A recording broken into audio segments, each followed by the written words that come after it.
Hello out there, internet world. It's your bearded brothers, and we are back again with yet another sports podcast. I'm your bearded brother, Matt. I'm alive. That is the bearded brother, Chris, and we are back here. Lots of things to discuss this week. Lots of weird things to have happen. I suppose we should discuss the new coaching change that has taken place. I think that's an important thing to discuss. Bill Belichick has agreed to become the head coach for the University of North Carolina Tar Heels. And in case you didn't know, the Tar Heel mascot is a giant ram, so it's a goat. So the goat is at the goat. Bad? Nope. Nope. Nope. Not going there? No? Nope. Nope. Okay. But yes, he is not in the NFL, and that's... I think that's unusual, personally. It is a little bit. There's a couple of ways you can take it, depending on how you want to look at it. Especially some of the information that's come out recently around that whole situation. In case you haven't been keeping up on some of that info, apparently it got leaked that before he picked this job, he actually reached out to the Jets and inquired about their open position. And apparently they basically replied with not interested, and he went, "Sounds good. Guess I'm going to college." Like, from everything that I've heard, apparently he's reached. This is the only one that's confirmed that he reached out to, but it's him reaching out to other teams, and apparently other teams are just going, meh, which is batshit insane for several reasons, obviously. But on the top of that whole situation, I don't think it's necessarily a bad move for Bill for several reasons. However, there's obviously interesting news surrounding his contract too, which bothers some players as well. So, more or less, as far as the contract is concerned, apparently, after the first year, his buyout is basically $1 million, which, if you know anything about buyouts, is fucking low. Like, that's like chump change for most organizations. So some people are saying that maybe Bill just chose this for short term and he has a buyout low that allows him or a team to buy him out so that he can go somewhere else after this year, which, if that is the case, would come across as a little poor as far as, the college program is concerned, because, like, why would you only want to bring in a coach for 1 year and then have him buy himself out and leave? I also think it's possible that the college program is worried that his style may not entirely translate. Well, so from my understanding, Bill is the one that asked for that to be in the contract. And so it wasn't even on the college side. However, I think I think you're right in that the college agreed to that buyout, probably due to the fact that if it somehow doesn't work, if the way that he wants, because for anyone who doesn't know, he has made it very clear that the reason why he's joined, for several reasons, but he wants to try to set up. His idea is setting up players for success in the future. Mm-hmm. So he wants to create a program that's as close to a pro level program as possible while still being college. So he still wants to have like pro level diets, pro level of control over the players, pro level control over like how they perform, how they do certain things, certain drills. Just like the general, like, we're going to try to make this literally as close to being, I guess, for the lack of better terms, like a double A football, right? Like the closest that you can possibly get to being semi-pro at college, and then be able to have that quick and easy transition from college to pro levels. But he also wants to set up players for, like, if you happen to not be able to succeed in the NFL, or you don't get drafted and you don't play ball in the NFL, what is your backup? What are you going to do after that? And he even talks about wanting to set them up for success in the future outside of football, which makes sense. obviously, like, there's a lot that goes into doing that. The idea is retooling basically the entire system almost as it is, I'm sure. Um, and so there's probably some questions if he can even successfully do that in a year, even if he maybe doesn't want to do that after maybe a certain amount of time. There's that wonder of they're giving him so much of a leash to work with that, well, is it too much? Does he uh, are they giving him basically my question is, are they giving him total control like he's asking, or are they going to try to rein him in? I think that's the other reason the buyout's in there, right? Like, Mm-hmm. if for whatever reason they don't give him the control he wants, he can go, well, I'm just going to go somewhere else, then I'm done.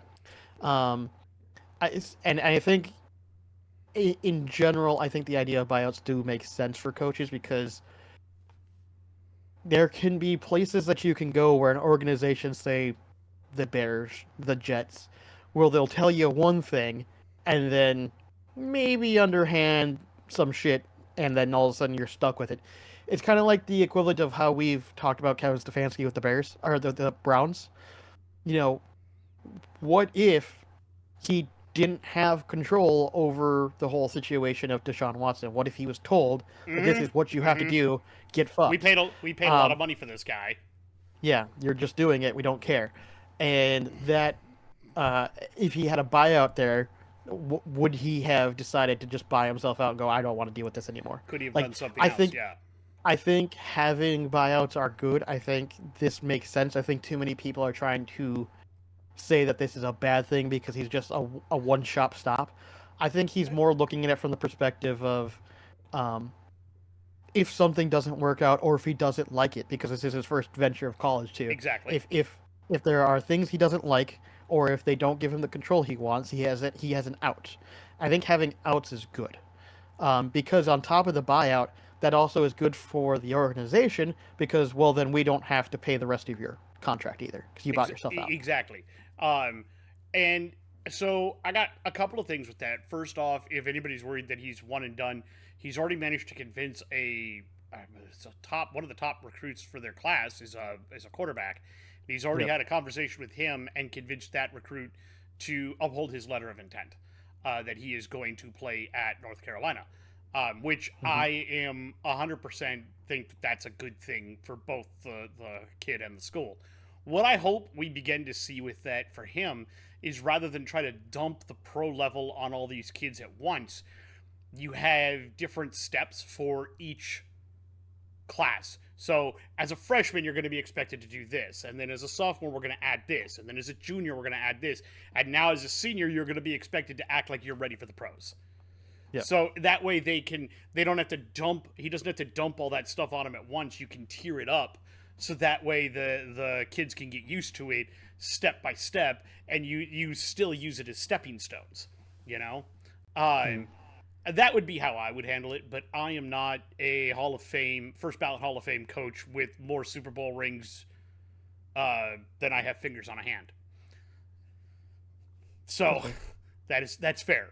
Um, I am really looking forward to seeing what he does at the college level and if it works, because if so, it might transform how more coaches approach the collegiate level.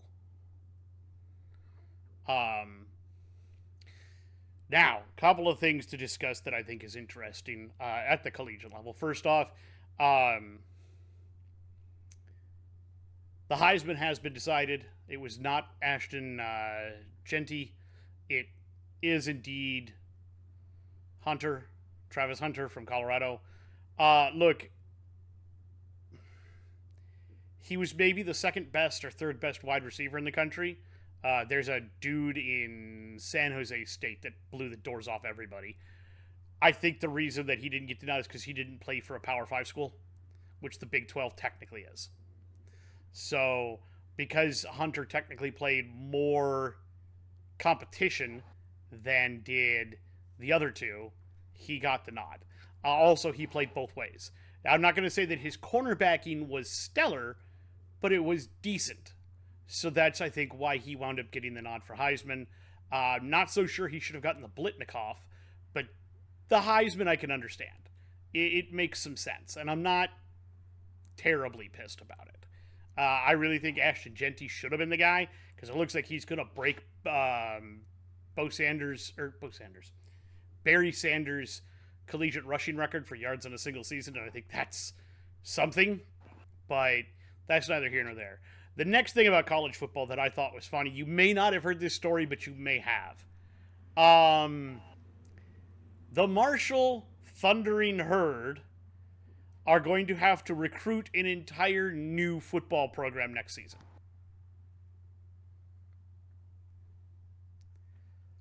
Okay. Their coach left. I don't think he was fired. He left to go take a job. So, what happened is their coach left. I think he's taking a job at Georgia Southern or something, or one of those South Georgia or whatever, one of those like Sun Belt or CUSA schools. Right.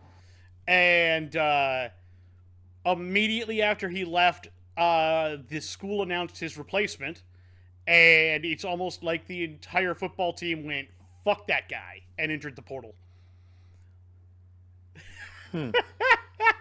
I don't know what to tell you. Apparently, the last I heard was that some 26, I think it was between 26 and 32 players from their team have entered the portal. Weird. All right. I agree there's something more to that isn't being reported, but I was going to say, there feels like there's something that is not being told about, because yeah, now he is. you don't get like most of your starting roster to just go, "Yeah, we're not playing for that guy," unless there's a very good reason. Exactly. So, what I will say is that the coach who just left is recruiting some of those players, but not all of them. But for whatever reason, most of them, even, I will say this, Chad Pennington's son was there at Marshall, and if you know anything about Chad Pennington, he was a Marshall graduate, and his son went, "Nope, I'm out. Sorry, Dad." The last little bit of college football news that I know of is that Sacramento State, which is looking to move up from Division II to Division I, they're looking to actually move up into the Bowl Championship Series. The big guys.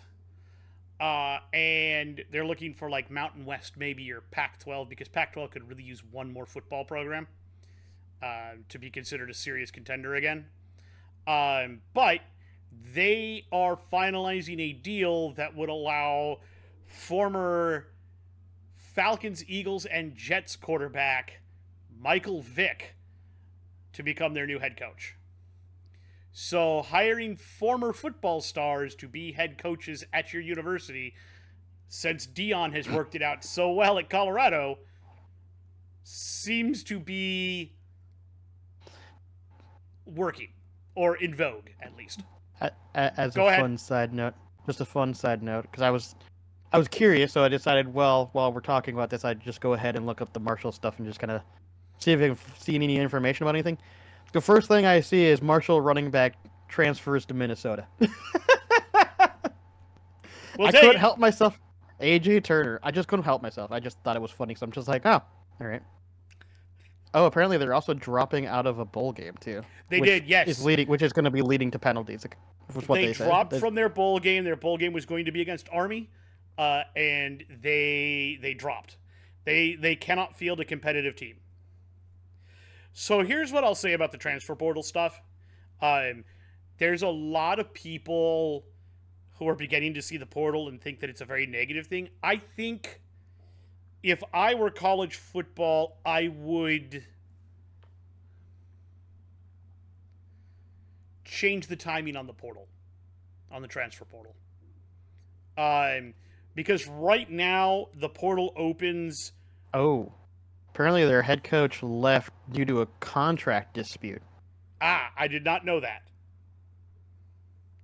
And this triggered a mass exodus of players. So it wasn't because of the new guy; it was because of the contract dispute. And the players stood behind their guy basically and went, "Fuck that." Yeah, maybe they think he got done dirty. That's what it sounds like, actually. Okay, so Marshall, whoever your athletic director is, you fucked up. Apparently. Yeah. So the actual transfer portal window opens up like right after the last game of the regular season. I just before championship. I think it's just before or just after the championship games, and before bowl games began, and before the college football playoffs began. I would move it to after that, after the national title game for like 2 weeks. Open up the transfer portal because you've got guys like there's a backup quarterback at Penn State um, who he obviously wasn't getting playing time, but he wants to play. And it didn't look like he was going to be able to, but he wanted to stick with the team through their run through the playoffs. But the way the portal is structured, he couldn't do that and enter the portal. So he entered the portal despite wanting to stay with the team. The way that it's set up is very effed up. Marshall could have avoided penalties if the portal was after the bowl season. And like 2 weeks or 3 weeks or whatever the portal's supposed to be open for, have it after the bowl season ends. There are people that are beginning to talk that maybe there needs to be some sort of commissioner rather than having like because each conference has its own guy that runs the conference. It's the head of the conference, but maybe there needs to be one guy above all the conference heads who doesn't have a tie to anything and isn't in it for the money. Who kind of is able to say, okay, this is when we're going to open transfer portal times, and kind of set out some rules so that it doesn't turn into the wild, wild west. You know what I mean? Mm-hmm. You're really into whatever you're reading.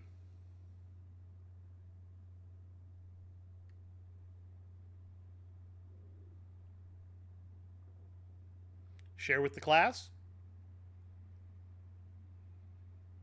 I'm just reading about Charles Huff and trying to figure out exactly why he left, if I can find that info.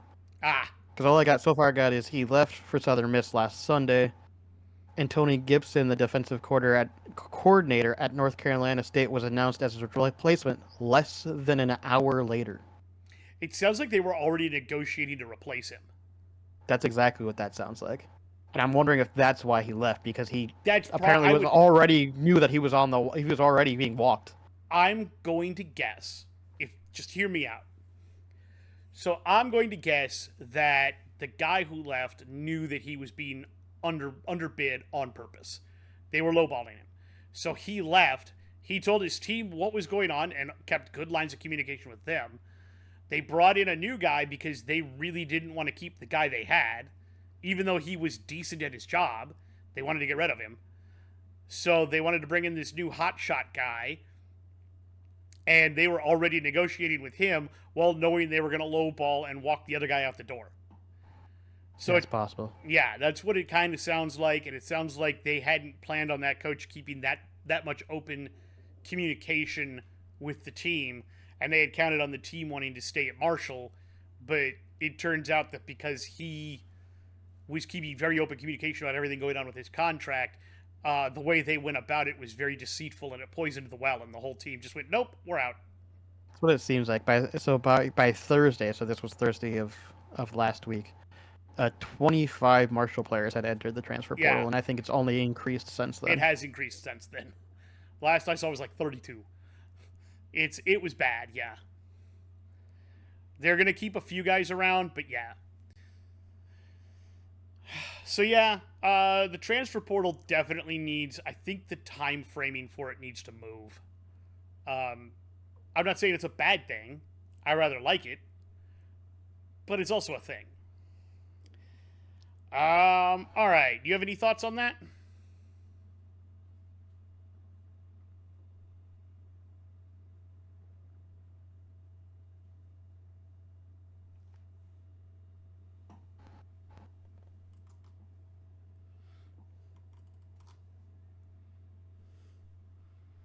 Is that a no?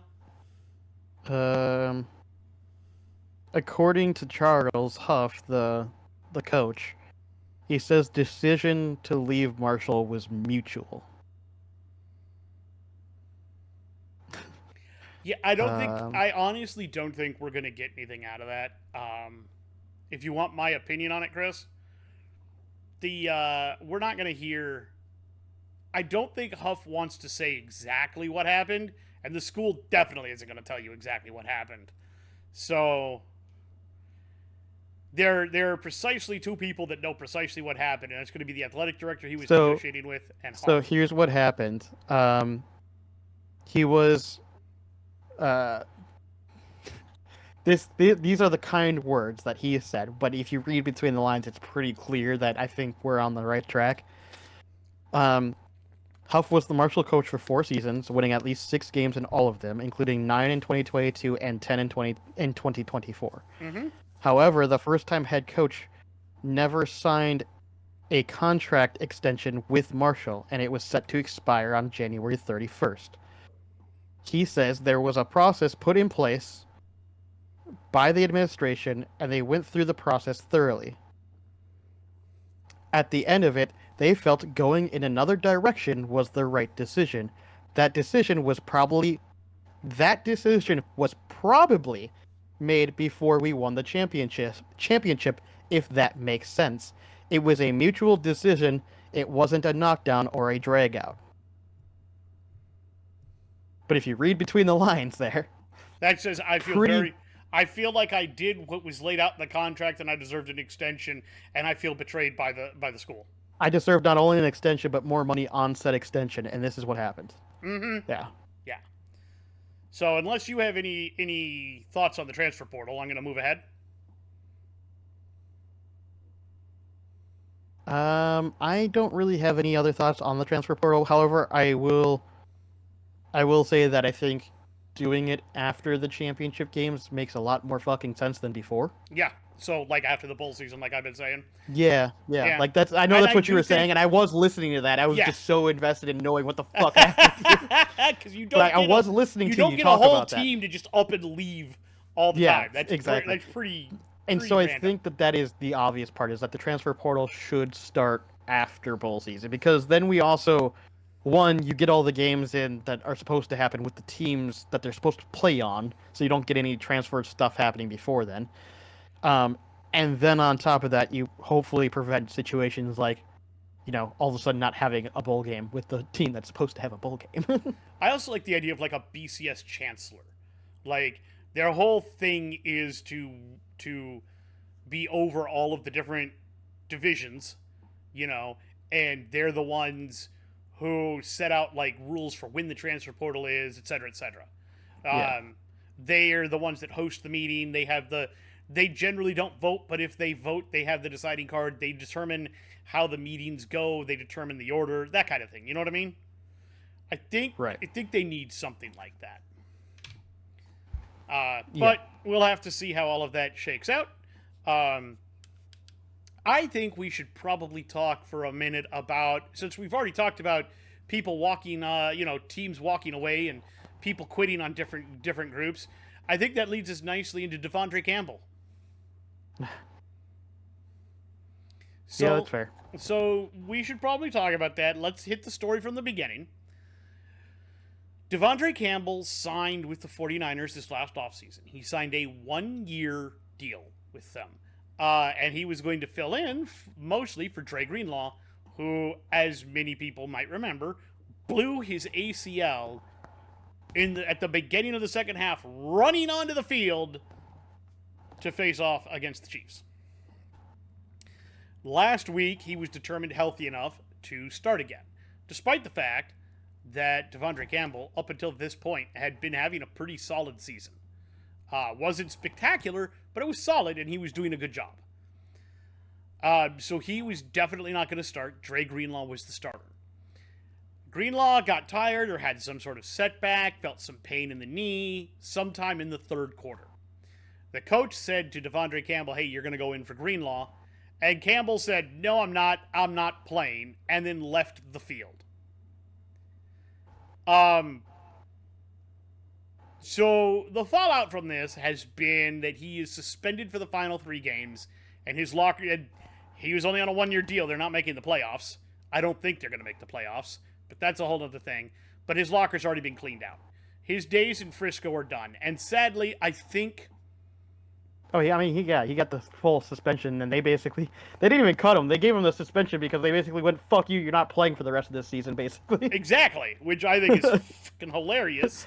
That's like the pettiest way to deal with it, but at the same time, I don't disagree with it. I don't either. And here's the thing: the way Also, if he you look into acted, some of, well, if you looked into some, apparently the way that he left Green Bay too was apparently very disgusting as well. So apparently this acrimonious. isn't, yeah, apparently this isn't an uncommon thing for him. So now that he left Green Bay in sour terms and is now leaving the 49ers in sour terms, if I'm a general manager, I'm looking at the guy going, "Man, I don't care how good you are. I'm worried about you fucking up my locker room." Exactly. I feel like he just torpedoed his career. Oh yeah. Like, you lit that soccer on fire and now you're going to dance around it, watch it burn. Sorry, dude, you're done. I don't think there's a general manager that's going to take a flyer on you at all. There might be, but it's going to be for very little money. Like you're going to get You league know who it's going to minimum. be, right? Have to be someone who's super desperate. Like I don't know, maybe the Maybe Texans. I not guess. desperate, but maybe just like willing Just to don't get stand behind them. Texans. The Texans. I was thinking Nick Castellanos. You're willing to stand behind Aziz El Shair. You'll stand behind Devondre Campbell. He walked off because he was tired. Nick Casero, fucking retard. All right. Nick Casero, man, I don't know what the hell is wrong with that guy. That's a whole other story. I give him props for sticking up for his players, but there's a certain point at which you got to not do that because it's the wrong thing to do. Yeah. Anyway, all right, let's see here. No, injuries. There was a couple of big ones. There's a couple of big ones. Um, so I still haven't seen the full report or an updated report outside of the fact that Knuckles Montgomery for the Lions is definitely done for the year. Um, the last report I am seeing is still saying MCL sprain. However, the NFL is reporting it as a tear. And on top of that, and that he might need some sort of surgery. So I will say that I've seen a lot of different outlets over the last 24 hours. And even on YouTube, people that are reporting it are calling it a tear. Like, the only place that's calling it a sprain is ESPN. So I'm going to assume it's probably a tear. The thing is, I looked it up on David Montgomery on Google, and like there's like 4 sites in a row that just call it a sprain. Unfortunately, everyone else is pretty much anyone that's reporting it in the media is calling it a tear. I think it is a tear. I mean, Tom Pelissero is calling it a tear. I agree. I think it is a tear, at least a small one. But it does, now, I was going to say whether or not there's like some small distinction between a sprain and a tear, like maybe a minor tear can be considered a sprain. I don't know if there's some technically you don't have surgery for a sprain. Exactly. So that's what I'm saying. Like, it just. So I do think it is a tear. I think it's likely a tear, but it sounds like it might be a minimal tear, to be fair. Yes. But he may have to have surgery on that. Let's see here. Aleem McNeil is done for the season. I don't know what he blew up or what happened to him, but he's definitely done. Also, it's pretty much confirmed at this point that Derek Carr is going to be done. Like they're trying the coach is trying to be like, well, he could come back. Bro, he fractured his hand in 2 different places. Yeah. He ain't coming back. And then Carlton Davis III fractured his jaw. That's crazy to me, by the way. And then, I don't remember the name, but somebody in the Bills-Lions game, was it Khalif Raymond? Snapped his leg, had to be taken off on the cart. Yeah, I think so. And it was bad. Yep. Like, really bad. Patty Mahomes may not play this upcoming week. It has been confirmed he has a high ankle sprain. The dreaded high ankle sprain. Yeah. So he may or may not play. They do have to play Houston. You know what? you don't have the number one AFC seed quite in the bag, but at the same time, you've clinched your division, you've clinched the playoffs. At this point, the last thing you want to do is risk Mahomes. Yeah.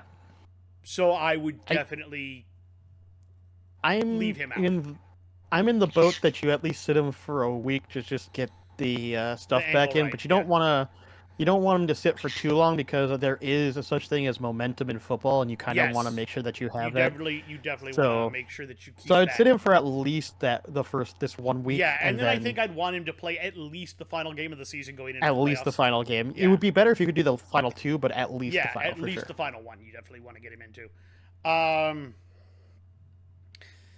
Also, if you play him less than that, then there's going to be questions about how healthy he is for the playoffs. So, let me see here. Other major injuries that I can think of. Were there any other really, really big time injuries? I'm trying to think if there's any others that are. Yeah, I did miss a few. So let's hit the ones Oh, that okay. are important. Mm-hmm. Um, Uh-huh. uh Uh-huh. Matt Milano left his game with a groin injury Mm, um, from the Bills. mm-hmm. The Panthers lost Xavier Leggett Oh yeah, that's right. Yeah. with a groin injury. Sam Hubbard for the Bengals is said to possibly be having his season cut short with a PCL injury. Miles Garrett went into the locker room during their game after it looked like he got a finger in the face or the eye or something. And he did not return. And Nick Chubb broke his foot. So he just comes back and he's already gone again. Right. Trayvon Diggs from the Cowboys is having surgery and is now officially done for the year, but we kind of figured that was going to be the case. And it was Aleem McNeil suffered an ACL tear, and Khalil Dorsey is the guy who looks like either a really bad ankle injury or a broken leg that got carted off. Right. Houston Texans had Cade Stover have to go miss because of an appendectomy. Emergency appendectomy, I should say. Most of them are. I was wondering why this guy, we'll get into his stats later, but Sincere McCormick wound up leaving the game Monday night because he had an ankle injury. Mm-hmm. Jalen Waddle sustained a knee injury in the second quarter, but they had further testing done and he avoided major injury. Grant Dubose, Okay. on the other hand, for the Dolphins, taken off the field on a stretcher after a really nasty helmet to helmet hit. The good news has come out that he's been able to move his extremities. So he avoided That's good. super bad injury. Yes. Yeah. Um, Alvin Kamara was checked out for a groin injury in the fourth quarter and didn't return. And Kool-Aid McKinstry was treated for like a shoulder neck injury in the fourth quarter and did not return. DeVito was ruled out with a concussion, and in came Tim Boyle. Yep. Uh, I saw that happen. yeah, that was not good. And Wandale Robinson is also being evaluated for a concussion. Um, Braylon Allen did leave, but he came back apparently. Cornerback Michael Carter for the Jets, though, did not come back. He exited and did not come back. Jalen Hurts has a broken ring finger on his non throwing hand.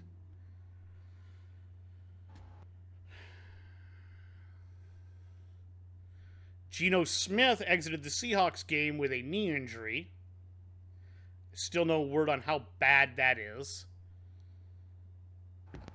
Right. Yeah, and that's pretty much the big ones that we need to talk about. Mm-hmm. Mm-hmm. Mm-hmm. So that's the major injuries that we needed to go over. I don't have any other major news that I can think of. Um.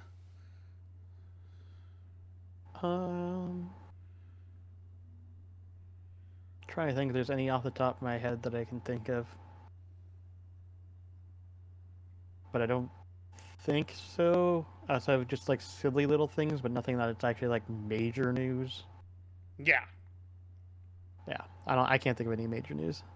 Yeah, neither can I at the moment. So, here's what we're going to do. We are now going to move into the week, and we are going to review football games.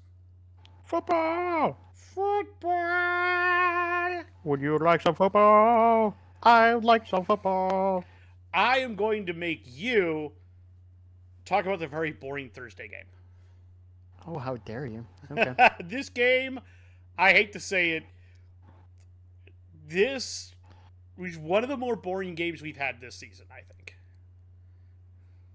I mean, I don't know if it's the boring because we've had some really boring games, but this was a boring game for sure. Yeah, yeah. I mean, there was that game like what was it like week 2 or something where it was like only field goals from both sides. Wasn't that this too? Did anybody get a touchdown?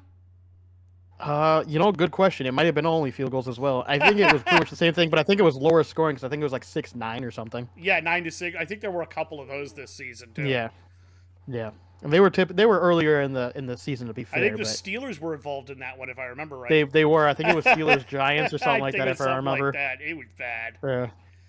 All right. So Anyways, take us let's through. go ahead and start it out. Yep. I'll start with the Rams. We have Matthew Hold on. Stafford, 16. We didn't actually give the score. Oh, apologies. It was Rams at San Francisco. Rams win 12-6. We both picked the Rams. We both win. Yes, though it wasn't pretty. No, this was ugly. All right, go to the Rams. All right, so starting with the Rams, we have passing of Matthew Stafford, 16 of 27, 160 yards, no touchdowns, no picks. Rushing, we have Kyren Williams, 29 for 108.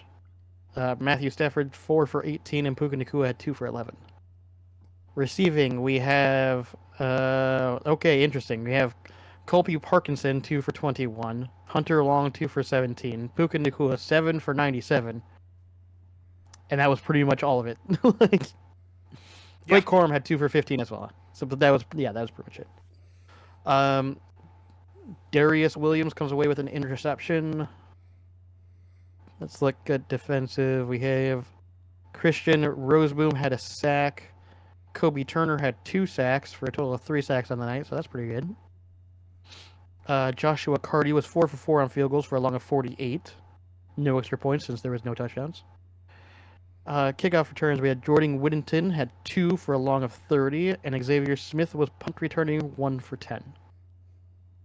Pretty boring. It's not going to get better. Let's go check out the 49ers. Not getting better. 49er stats. Oof. Brock Purdy, 14 for 31. 142 yards, 0 touchdowns, 1 pick. Rough. Rushing, Isaac Garando, 16 rush attempts for 57 yards. Oof. Receiving, Deebo Samuel, 3 for 16. I'm always going to make fun of you, dude. Ricky Parasol, 1 for 16. He did it better than you. 1 catch and the same amount of yards. Get fucked. George Kittle, 4 for 61. Jawan Jennings, 2 for 31. And Isaac Garando had 4 for 18. Deebo, man, you're an enigma, man. You have such a great last season, and this season you look like dog shit. You got paid and stopped trying. That's almost what it feels like. No interceptions. Any sacks? No sacks. Kicking, Jake Moody, 2 for 2 for a long and 53. Apparently he was the guy you should have paid because Deebo can't do anything.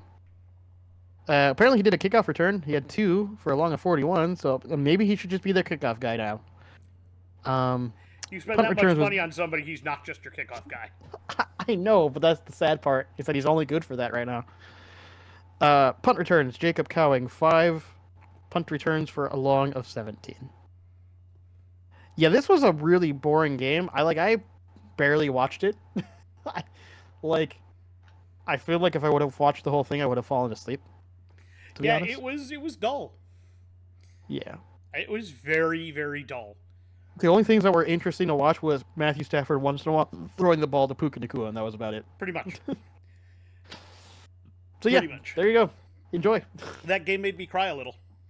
Go ahead and take the next game, whatever it is that you want. I'm going to go to the Because in fact, exact. none of us can take the Vikings yet since they didn't play No, until no, they Monday. played Monday night. There was a double header on Monday night. Well, two Doubleheader games. on Monday. Yep. So we're not going to get to them till the very end of this of the review. But Yep. I'm going to take the exact opposite version of that game, where that game was nothing but field goals. This game was nothing but like scoring. Scores. It yeah, was scoring. I know which one it is. Full pedal to the metal the entire game. Yep. The two teams combined for a total of 90 points. Yep. I know exactly which game you're picking. We're going to talk Buffalo and Detroit. Yep. Buffalo wins 48-42. I picked Buffalo. You picked Detroit. I told you. I called my shot. I said this was the week that Detroit was going to lose it. What I think is weird. It's very close. What I think is we'll get to what I think is weird when we get into the stats for the Lions, because there was some weirdness there that I do want to talk about that I think is funny. All right, starting with Buffalo though, Josh Allen, 23 of 34, 362 yards, 2 touchdowns, was not sacked. I think this is now like his 4th or 5th game in a row where he hasn't been sacked. Mm-hmm. I'm gonna be fair. He's pretty mobile. Yeah. Rushing, James Cook, 14 carries, 105 yards, 2 touchdowns. Josh Allen, 11 carries, 68 yards, 2 touchdowns. So, again, Josh Allen accounts for 2 in the air and 2 on the ground. The dude, I think he's basically locked up MVP at this point. It's very possible. Yeah. Ray Davis had carried 7 times for 15 yards. Ty Johnson, 2 for 9. Ty Johnson also had 5 receptions for 114 yards.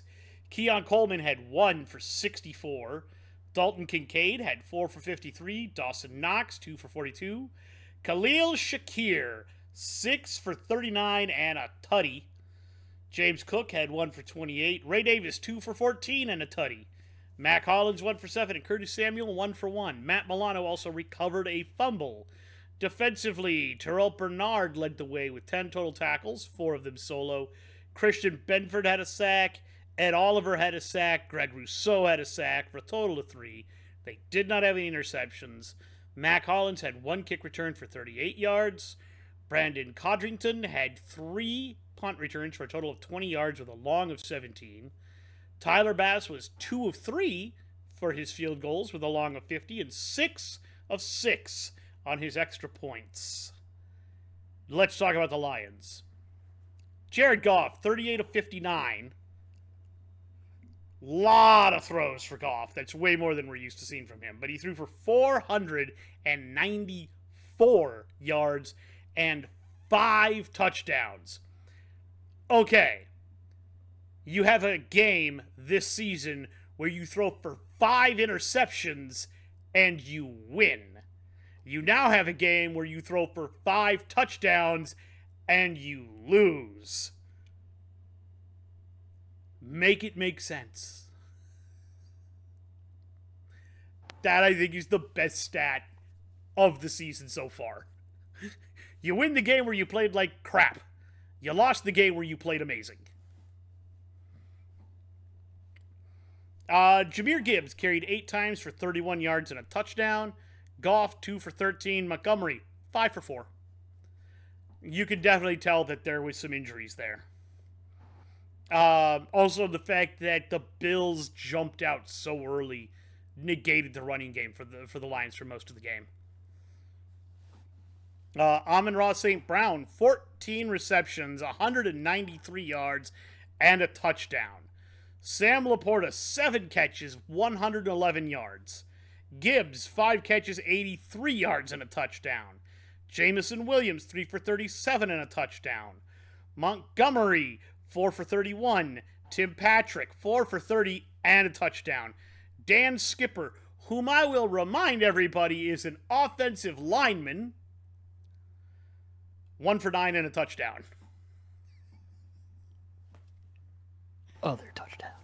Allen Robinson, unfortunately, did not haul in his lone target. Amon-Ra St. Brown did fumble and lose it. Jared Goff fumbled, but Kevin Zeitler recovered it. On defense, Brian Branch leading the way, 15 total tackles, 8 solo. I do remember both of us having very high grades on Branch and watching him slip into, like, what was it, the second or third round or something? Second round, where Yep. Detroit grabbed him. Both of us were like, I don't know how he fell that far. Yep. And now he's proving both of us correct. Like, Mm-hmm. beast.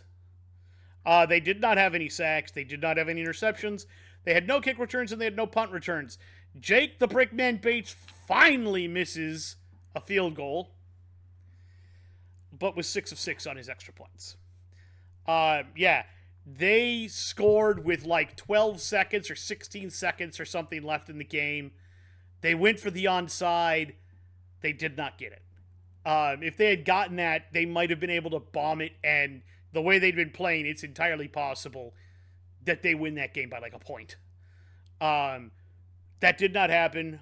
Eventually, all of these injuries have taken their toll on Detroit. Sadly, and now with David Montgomery out, I don't know how they're going to do for the rest of the season. The good news is that's good for us. Pretty much. All right. Do you have anything left to say about that game? Nope. All right, your turn.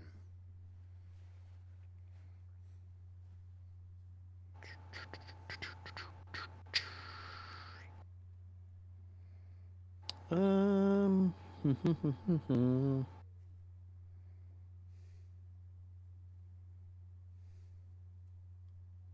Let's take a controversial game, shall we? Go ahead. Which one? I think I know exactly which one you're going to talk about. As soon Let's as you talk said it, I was about like, Washington at New Orleans. yep, I knew that was going to be the... Washington wins 20-19. We did both pick Washington, by the way. We'll talk about stats and then we'll go over what happened. So we'll start with Commander stats. Jaden Daniels, 25 of 31, 226 yards, 2 touchdowns, no picks. Pretty damn good stat line, if you ask me. Rushing, Brian Robinson Jr., 21 rushing attempts for 65 yards. Jaden Daniels, 11 rushing attempts for 66 yards. Less rushing attempts, more yards. Come on, Robinson, you gotta do better than that. You gotta do better than that. Receiving, we had Brian Robinson, 3 for 22. Dayami Brown, 3 for 30. Jamison Crowder, 3 for 27. Almadi Zacchezius, 3 for 36. Terry McLaurin, 7 for 73 and 2 touchdowns. Zach Ertz, 2 for 25. Really doing a good job of getting everyone involved, to be honest. Mm-hmm. Jaden Daniels did fumble the ball, but did not lose it. And Mike Sanrissel, I believe that's how you say his name, had an interception. Sanrissel, I believe. Huh? Sanrissel. Not Sanrissel. Sanrissel. Close enough. I'll take it. Deron Payne had 1 sack. Dorrance Armstrong had a sack. Jeremy Chin had a sack for a total of 3 sacks on the night. Greg Joseph, 2 for 3 on field goals for a long of 41 and 2 for 2 on extra points. Kickoff returns was done by Jeremy McNichols and Luke McCaffrey. Jeremy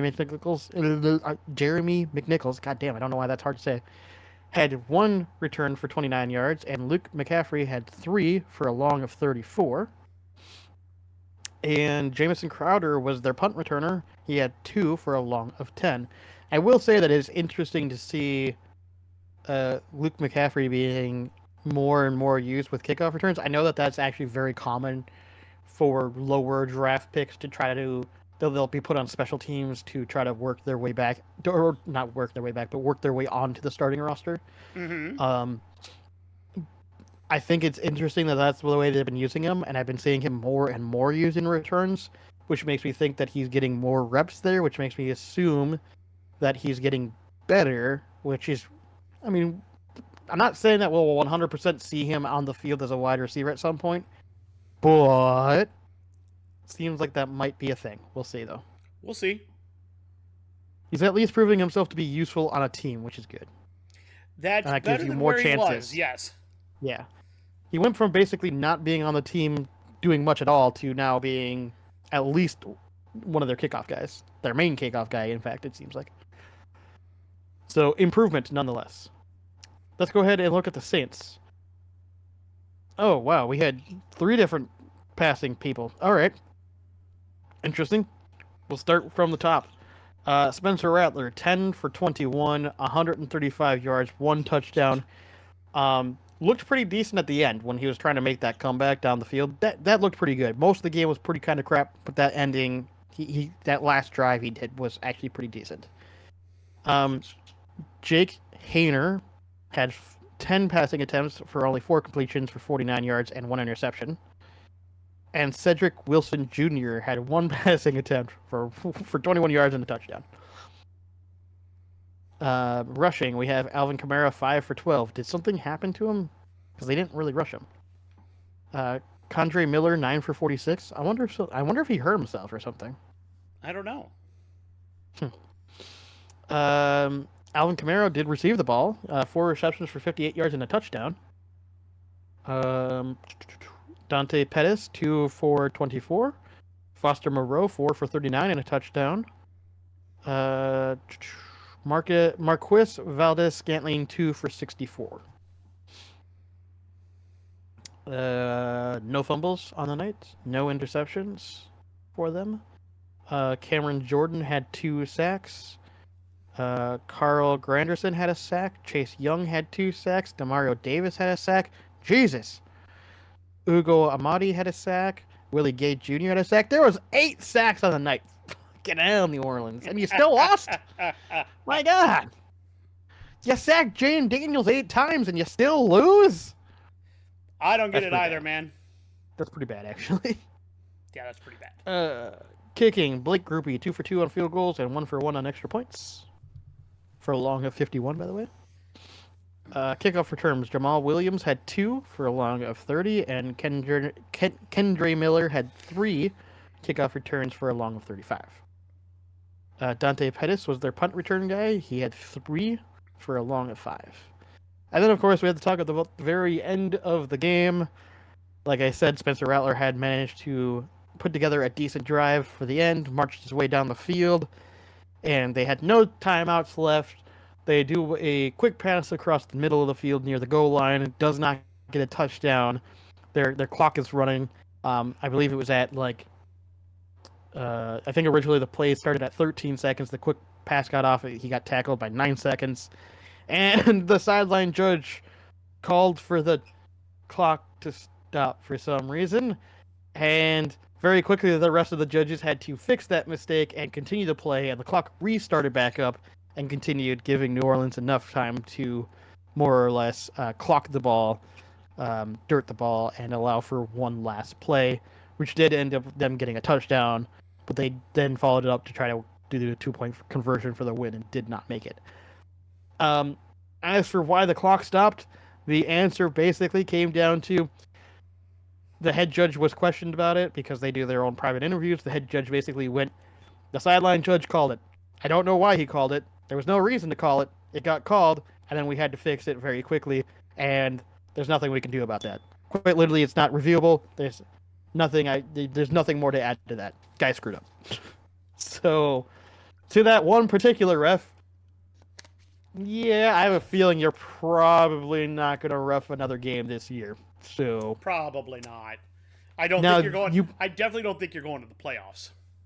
Yeah, you're definitely not going to the playoffs. I know that the head refs tend to be able to have some say into who gets put on their crew. They don't have ultimate say, but they do get some say. I have a very strong feeling based on the way the head ref came across in that interview. Is he's very much going to request that particular ref never ends up on his crew again.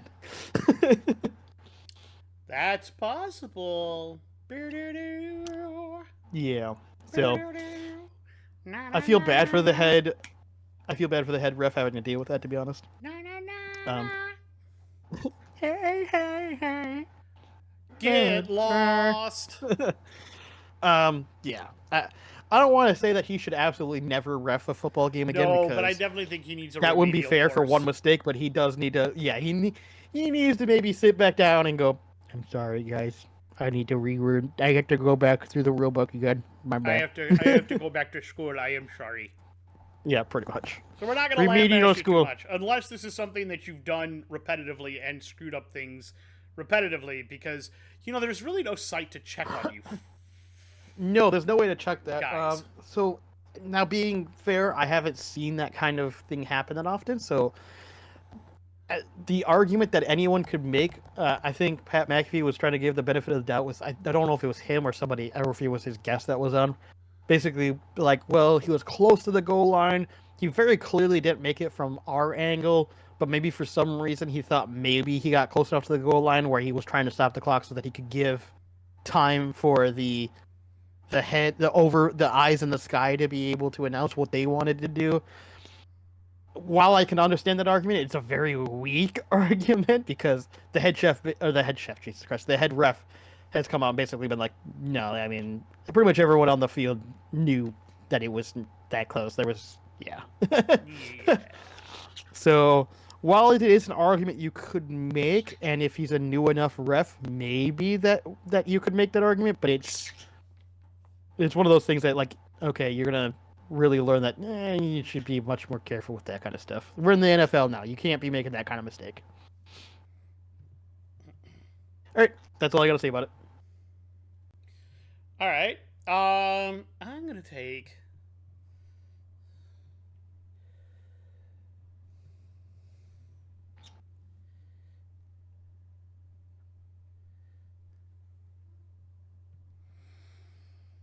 Hmm. Excuse me. Okay. I'm gonna take. You know what? I'm gonna do this one.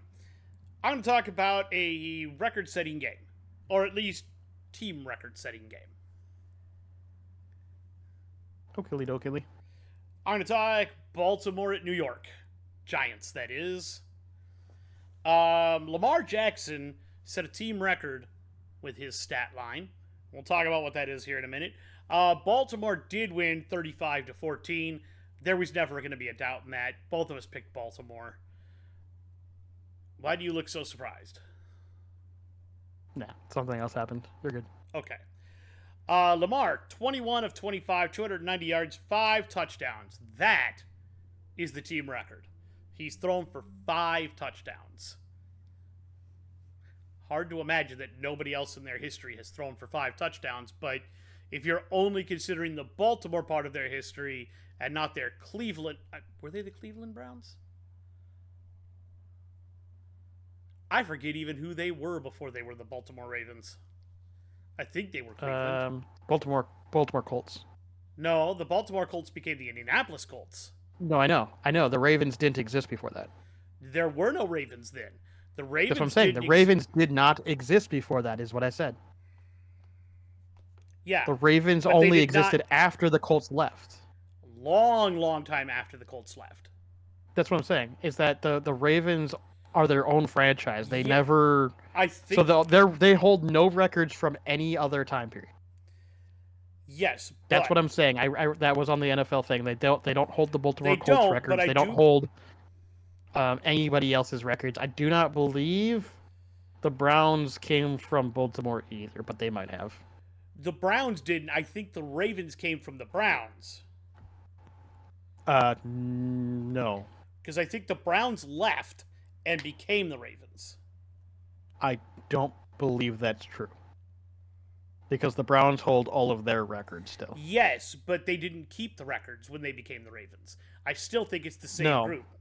I don't think it's the same because otherwise that does carry over. Typically, because the Colts carry over all for everything. I don't think when you leave, you carry over whatever franchise that you had as that time. So if they were... The way it worked is weird. The Browns did not become the Baltimore Ravens, but the Browns owner, Art Modell, relocated the Browns franchise to Baltimore and created a new team called the Ravens. Yeah. He left all the records and everything behind, picked up his whole team. He didn't take the name. He didn't take the name, he didn't take the records, he didn't take the provenance. He picked up the team that was the Browns, plopped them into Baltimore, and they became the Ravens. Yeah, it's basically the equivalent of... Similar, I don't think it's quite the same, but it's very similar to the way that if hockey, I believe that the North Stars happened, right? With them going down to become the Dallas Stars. I don't think they retained the records from the original Stars. No, Am I incorrect on that? I think they did. Oh, did they? Okay. Yeah. I didn't think they did for some reason. So here's the way it worked out. Modell wanted to move. He's been the owner of the Browns since 1961. He wanted to move the team because he wasn't very happy with Cleveland Stadium at the time. Which, to be So, fair, it's still pretty shit, so I understand that. so in order to reach that compromise to allow him to move, what he said was, if the Browns return to Cleveland, I'll give them back all their stuff. They can have the name, they can have the records, the titles, the provenance, all of it. I just want to get out of Cleveland. Oh, isn't that kind of what isn't that what St. Louis was suing the NFL for, was so that they could, if they wanted a team back, that they would get the rights to all of the Rams stuff. They want and all the Rams they had want to all change that, their name. all the St. Louis stuff from the Rams. Yeah, I don't know if that's going to happen. Pretty sure they want. I'm pretty sure they also is- wanted them to change the name from the Rams, but then I think NFL clapped back, basically going, well, they were originally the LA Rams already, so. Yep. So, and I think the same thing pseudo happened essentially to the Utah Hockey Club, who were the Arizona Coyotes. They picked up the whole team and moved them to Utah, but they didn't keep any of the Coyotes records. Right. Have they announced anything on that, by the way? No, I don't know if they ever will. We probably won't Fair hear enough. anything about it until the offseason. That's when all that'll ramp up again. Fair enough. All right, but anyway, the Ravens, 5 touchdowns for Lamar. He was sacked twice. Derrick Henry carried 14 times for only 67 yards. Probably one of his worst outputs of the season. Lamar carried 6 times for 65 yards. Rasheen Ali carried 8 times for 32 yards. Justice Hill, 2 for 7. And Josh Johnson came in for a little bit at quarterback. He carried 1 time for -1 yard as he was sacked. Rashad Bateman, whom I left on my bench, and it did not matter, caught 3 passes for 80 yards and 2 touchdowns. Justice Hill caught 5 for 61 and a touchdown. Zay Flowers caught 6 for 53. Nelson Aguilar caught 1 for 26.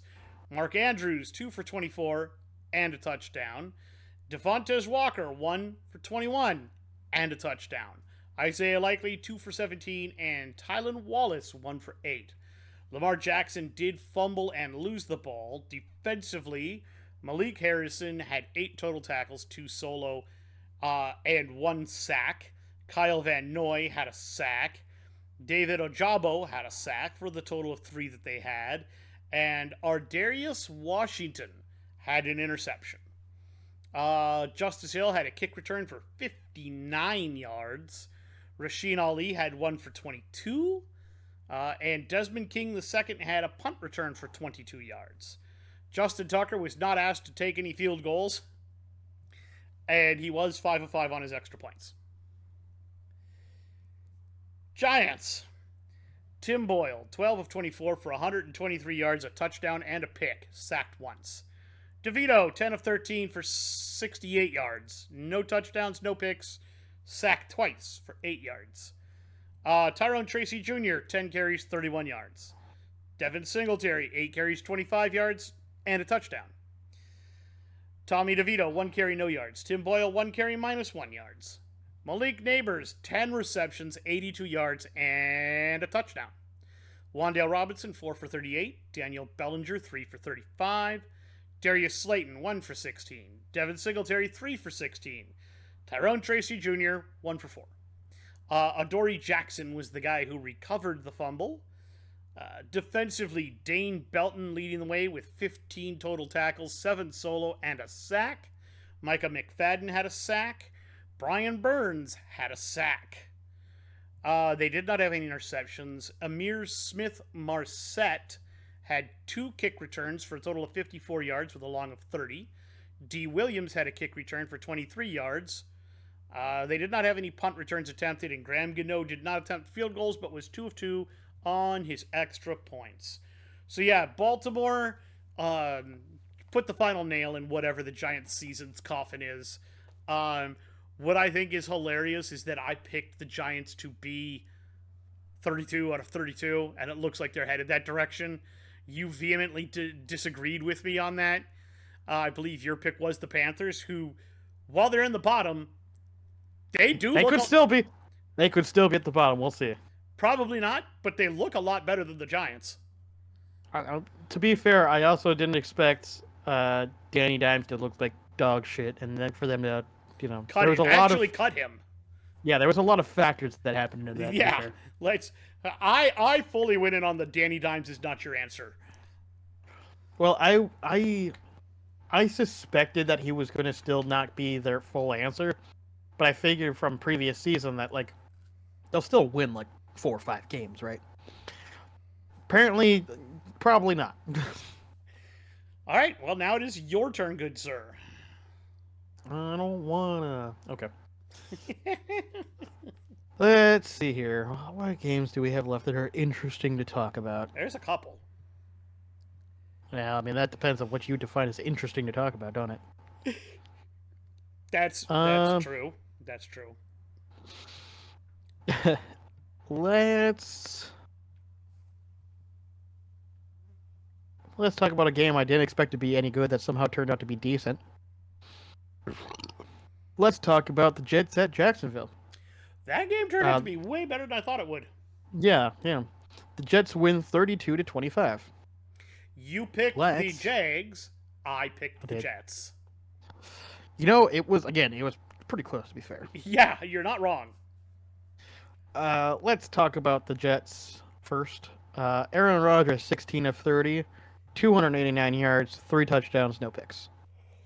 Not a great completion rating, but a lot of yards and touchdowns, so guess I can't complain too much.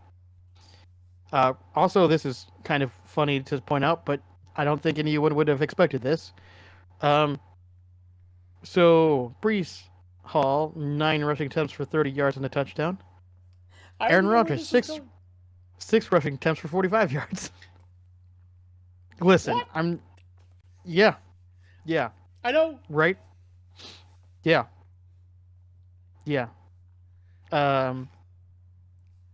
I don't feel like I should have to say this, but Aaron Rodgers should not be rushing the ball more times than your running back. He should also not have more yards than your running back. He definitely should not have more yards than your running back. I have questions. And I think all of them involve why do you have Aaron Rodgers running the ball and somehow getting more rushing yards than your running back? I think he just got tired of getting sacked and started running around. Apparently, but he's not supposed to be able to even run that fast. You watch the way he runs, he's not natural, and yet he's somehow still picking up yards. That just tells me how bad Jacksonville's, QB spy was. Yeah, he runs kind of like a baby freaking deer that isn't quite pretty much. He looks like he's like uncomfortable. Yeah. So, yeah, that's concerning. But with that being said, let's look at the receiving. Because, holy shit, Devontae Adams, 9 catches for 198 yards and 2 touchdowns. Wow. Yeah. Yeah. Yep, this is why you pair up Rodgers with Devontae Adams, because for some reason, while Devontae Adams is really good, he did not have these kinds of games when he was with the Raiders. But the minute that he locks back in with fucking Aaron Rodgers, it's just magic. This is the one reason why I'm saying the Jets, if they're smart, will carry over Rodgers at least until next season and just see, like, if you can, how the first couple games go. Because if you can get this thing shored up between Devontae and Rodgers and have that be a consistent thing again, there's still a chance the Jets are not totally fucked. But that's just me. That's just my take on that. So the only other people that really caught the ball was Garrett Wilson for 3 receptions for 56 yards and a touchdown. Otherwise, out of the 289 yards of receiving, 198 of it was Devontae Adams. Which is fucking ridiculous. Yeah. That means literally 91 yards was to all the other receivers. Like, it's just crazy. No fumbles. Jalen Mills had 1 interception, and Sauce Gardner had an interception. I'm not surprised by that. Javon Kinlaw had a sack. Solomon Thomas had a sack for a total of 2 sacks on the night. Anders Carlson had 1 for 2 on field goals for a long of 43 and 3 for 3 on extra points. No kickoff returns, no punt returns. Let's go see what the Jaguars did. So we'll start off with Mac Jones actually playing decent football. He still has some things to shore up, but I mean, you put him on a basically you put him on a team like the Vikings. I hate to say it, but that's the best example I have right now. The Vikings or the 49ers, I guess. And I think he can turn into a resurgent player because these numbers are pretty decent. 31 of 46, 294 yards, 2 touchdowns, 2 picks. So he shores up in the picks. He's got a good completion rating. Like, he's obviously one of those QBs. He's not going to give you crazy big yardage plays, but like he's consistently able to play in that kind of almost Tom Brady-esque of I'm not going to get 40, 50 yards down the field that often, but I'm going to get you on those 5 to 10 yard ones all the goddamn time. Mm-hmm. Which there is a way to make that's basically a system QB. Like, you put him in a good system, you keep him from throwing interceptions. I think he can still be a potential starter level, but that's just me. Rushing, Mac Jones 4 for 29, Tank Bigsby 11 for 42, and Travis Etienne 14 for 65. Receiving, Bretton Strange 11 receptions for 73 yards. Brian Thomas Jr. had 10 receptions for 105 yards and 2 touchdowns. He's been playing actually very, very well, to be honest with you. There are people saying that he might end up winning Rookie of the Year, actually. He totally could, the way he's playing. Yeah. Devin Duvernay, 3 for 42. Parker Washington, 3 for 54. And Travis Etienne, 4 for 20. Tank Bigsby did fumble the ball but did not lose it. No interceptions. Jeremy Ledbetter had... Ledbetter, Jesus. Funny last name. He had a sack. I actually know a guy named Ledbetter. It's crazy. He had a sack, the only sack on the night. We used to call him LB. Pretty much. Cam Little, 4 for 4 on field goals for a long of 43, 1 for 1 on extra points. And Devin Duvernay had 2 kickoff returns for a long of 34 and 2 punt returns for a long of 13. Honestly, like, this is more showing me that Jacksonville still has something in the tank still. Like, these still aren't completely, like, rebuild from the ground up kind of territory. They're still more in, like, okay, they're a couple pieces away. Like, Brian Thomas Jr., obviously great for receiving.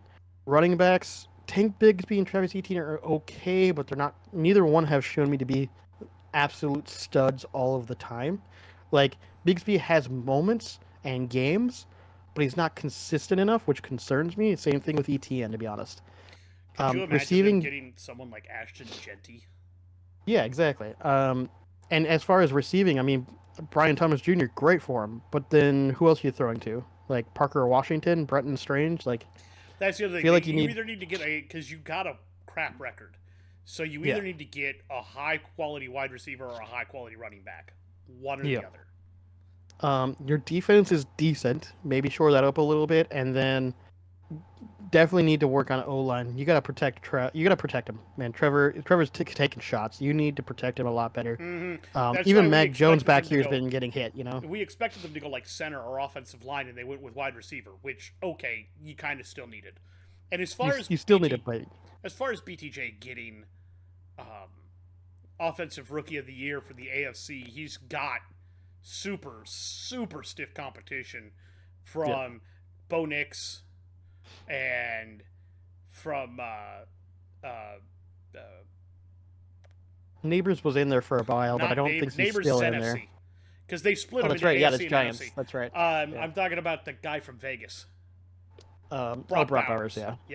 I think those are the 3 AFC front runners, in my opinion. Oh, yeah. It's going to be Brian Thomas Jr., it's going to be Bo Nix, and it's going to be Brock Bowers are the 3 that people are going to look at. I really think, because as good as Bowers has been, I really think it's going to come down to BTJ and Nix as the guys probably going to look at. Yeah.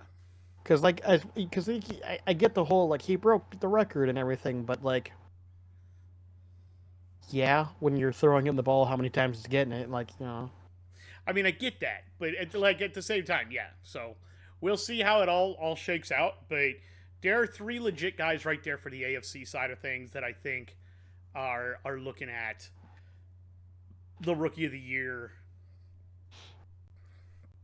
kind of candidacy. Yeah.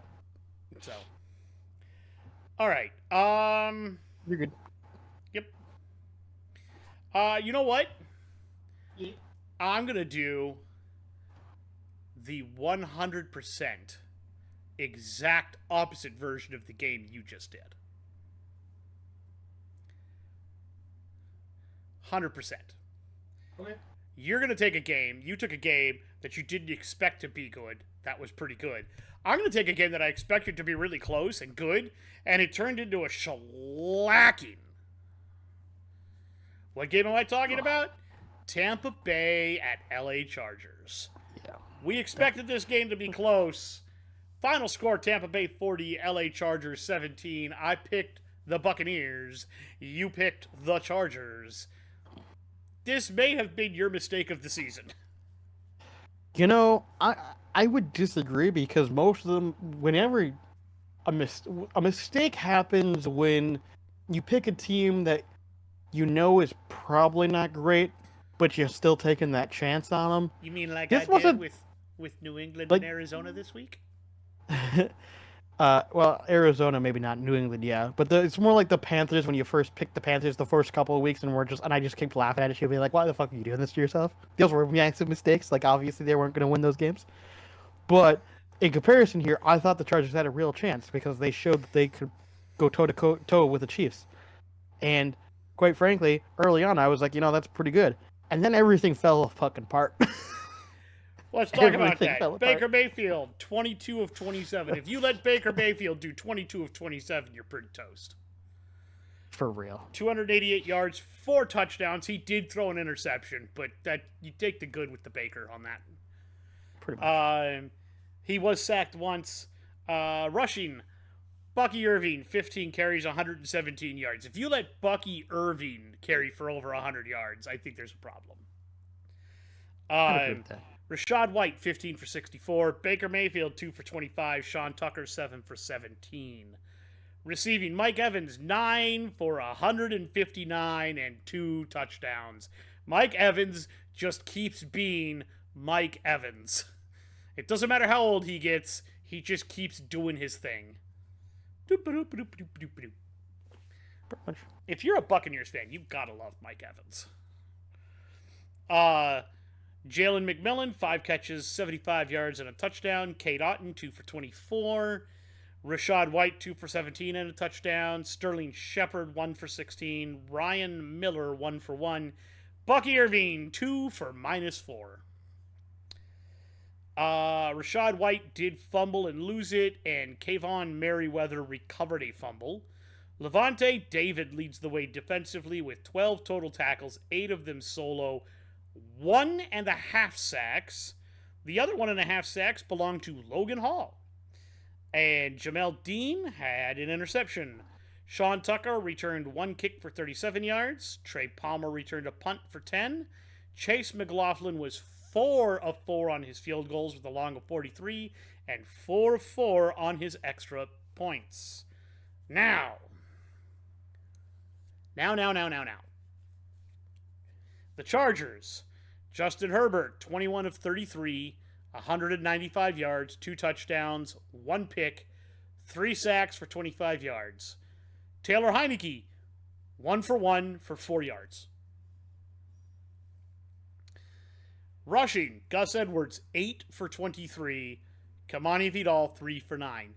This is what kills you. If you are a centralized rushing team, and all that you are concerned with is rushing the ball, and you get behind, and you don't have a really great passing game, which you have an okay passing game, but McCarthy kind of gutted your wide receiver room. This is the result. Receiving wise, Ladd McConkey, 5 for 58 and a touchdown. Good to see him back. Stone Smart, 5 for 50. Quentin Johnson, 5 for 45 and a touchdown. Is it just me, or is he starting to figure some things out? Yeah, it does seem that way.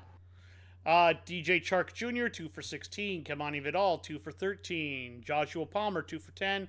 Tucker Fisk, 1 for 7. Stone Smart fumbled and lost it. Darius Davis fumbled. Shaq Quarterman recovered, and Elijah Molden recovered. I will also say that all of their points, the Chargers' points, were scored literally in the first half. What's really sad, they went into halftime leading 17-13. Mm-hmm. And then they got blown out in the second half of the game. That's the nice way to say that. They got obliterated. You gave up 27 points unanswered in the second half. Anyway, continuing.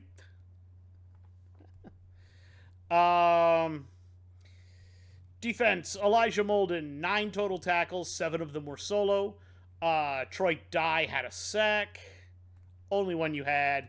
And Tarheeb still had an interception.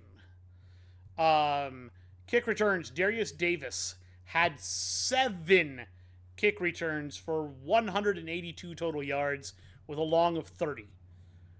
Bless him for trying. Dicker the kicker had 1 field goal for 41 yards and 2 of 2 on extra points. So yeah, the Chargers played a really good first half and then forgot to come out of the locker room for the second half. Pretty much. Not much else to say about that game. Anything from you? No. Okay. That makes it your turn. Oakley dokley. Oakley dogley. Let's take a look at what we have left.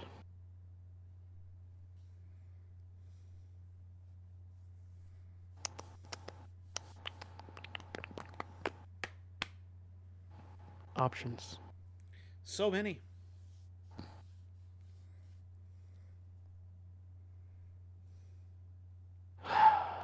All right. Let's do this one, I guess. It's kind of close. Kind of wasn't. We'll talk about Miami at Houston. Miami loses 12-20.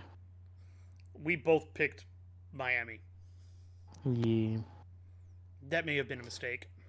Let's talk about it. Well, I don't even know if it. Yeah. Well, I mean, it was, but it. Yeah. Yeah. Some of it was, some of it wasn't. We'll talk about it. First, we'll talk with the Dolphins. Tua Tagovailoa, 29 of 40, 196 yards, 1 touchdown, 3 interceptions. Rushing, Devon Achane had 12 rushing attempts for 41 yards. And that was pretty much most of the rushing, unfortunately. He also caught 7 passes for 35 yards. Jalen Waddle didn't catch anything, apparently. Had 2 targets, didn't catch none. Joanu Smith He had also 9 left receptions. injured, if you'll remember. That's true. Joanu Smith had 9 receptions for 48 yards and a touchdown. Tyreek Hill had 2 receptions for 36 yards, even though he got 7 targets. That's unfortunate. Malik Washington, 5 receptions for 52 yards. Yeah, that was... It's a big oof going on right there. Devon Achane did fumble the ball, but did not lose it. Tua did fumble the ball and also lost it. Oh, God. So that's 4 turnovers. He threw 3 picks and fumbled the ball. Jesus. Yeah. Tua. Not a good game for him. Not at all. Anthony Walker had a sack. Chop Robinson had 1.5 sacks. Chop. Zach Sealer had 1.5 sacks for a total of 4 sacks on the night, so not horrible defensively anyways. Jason Sanders was 2 for 2 on field goals for a long of 55 and missed the extra point. Oof. Malik Washington had 3 kickoff returns for a long of 29, and he also had 2 punt returns for a long of 16. Honestly, Miami very well could have won this game despite the fact that they turned over the ball 4 times, which is the saddest part of this whole thing. Because I look at this and I go, if they didn't turn over the ball 4 times, it's not like Houston put up a shit ton of points. Like, no, it's not. And that's the problem, is that they played like straight butt. Yeah. Yep, let's go ahead and take up Texans then. C.J. Stroud, 18 of 26, 131 yards, 2 touchdowns. That's pretty tame stats for him, actually. Rushing, we have Joe Mixon, 12 of 23. Ooh. Tank Dell had 1 for 15. Like, that's bad, dude. Joe, that's bad. That's a bad run from Joe. Receiving, we have Dalton Schultz, 2 for 13. Joe Mixon, 5 for 33. Nico Collins, 4 for 17 and 2 touchdowns. Tank Dell, 2 for 26. Huh?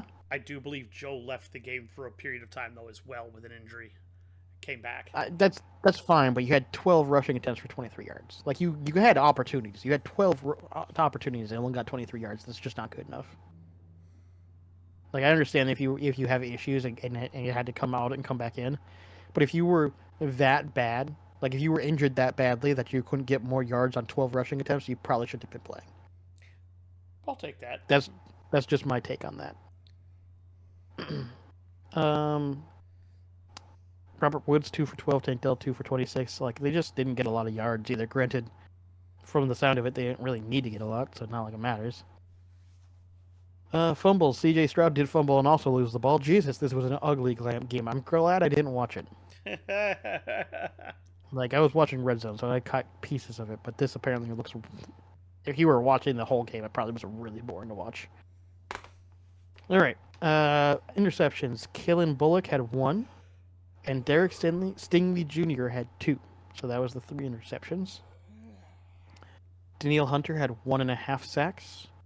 Henry To'oto'o had half a sack. Toto.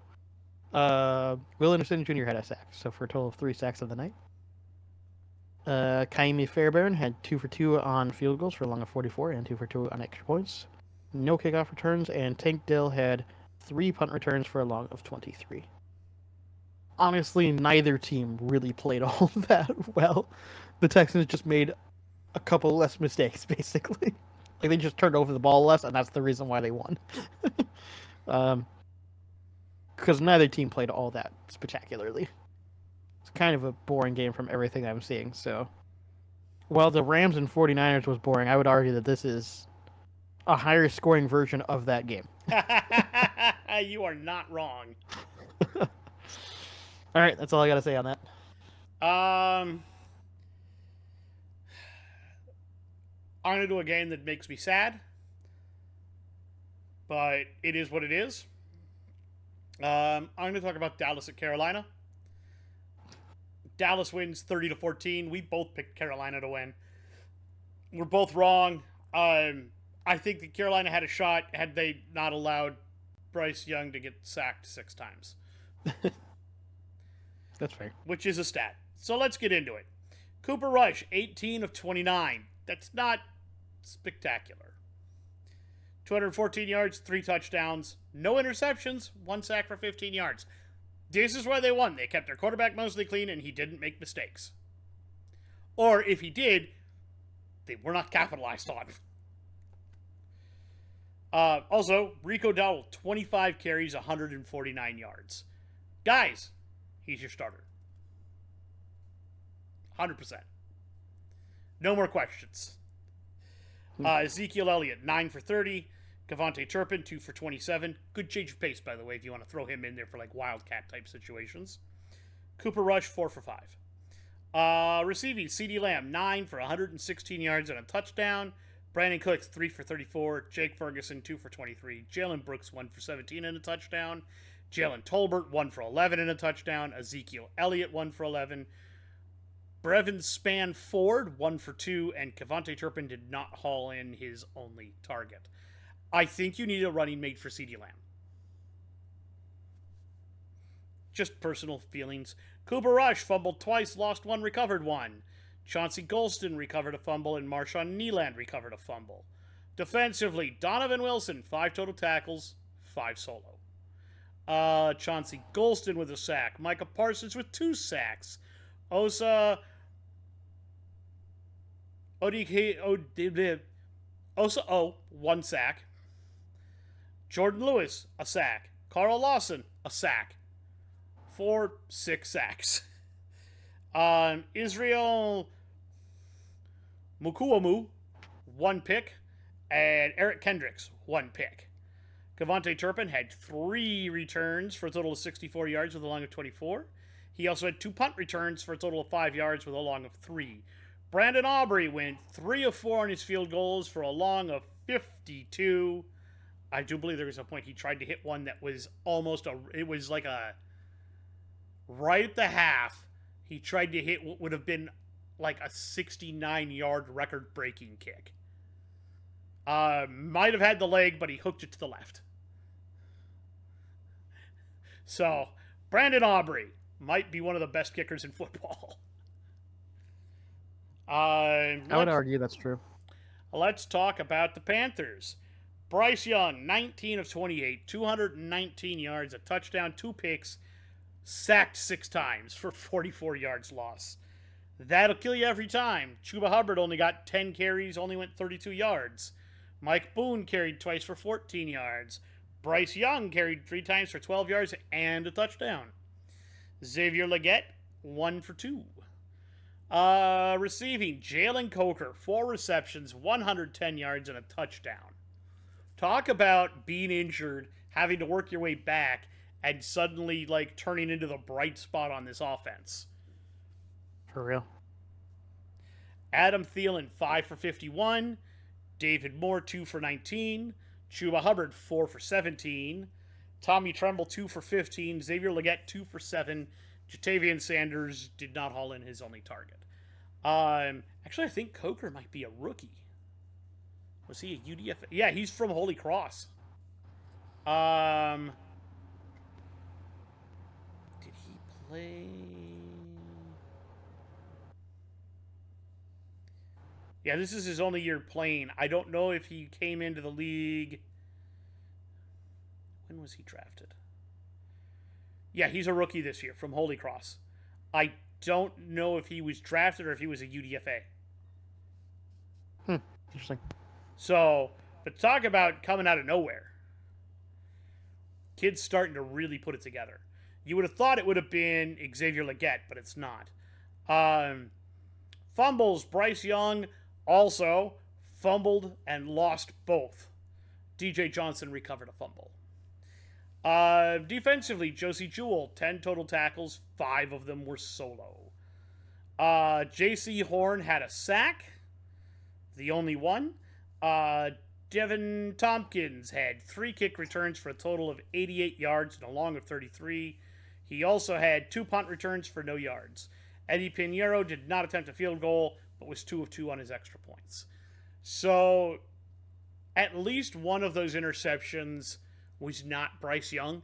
He hit his receiver in the hands. The ball bounced up in the air. I think it's the one Eric Kendricks came down with. It just bounced into the air and Kendricks happened to come down with it. Totally wasn't on him. It was just dumb luck.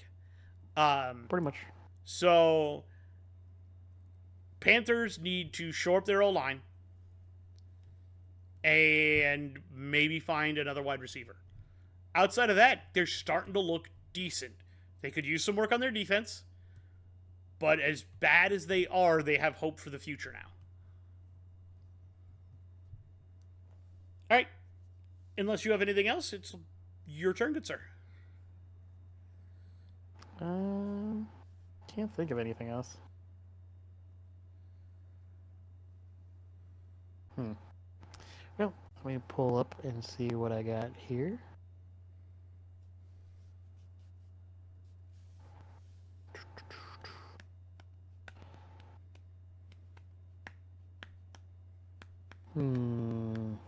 What game do I want to pick?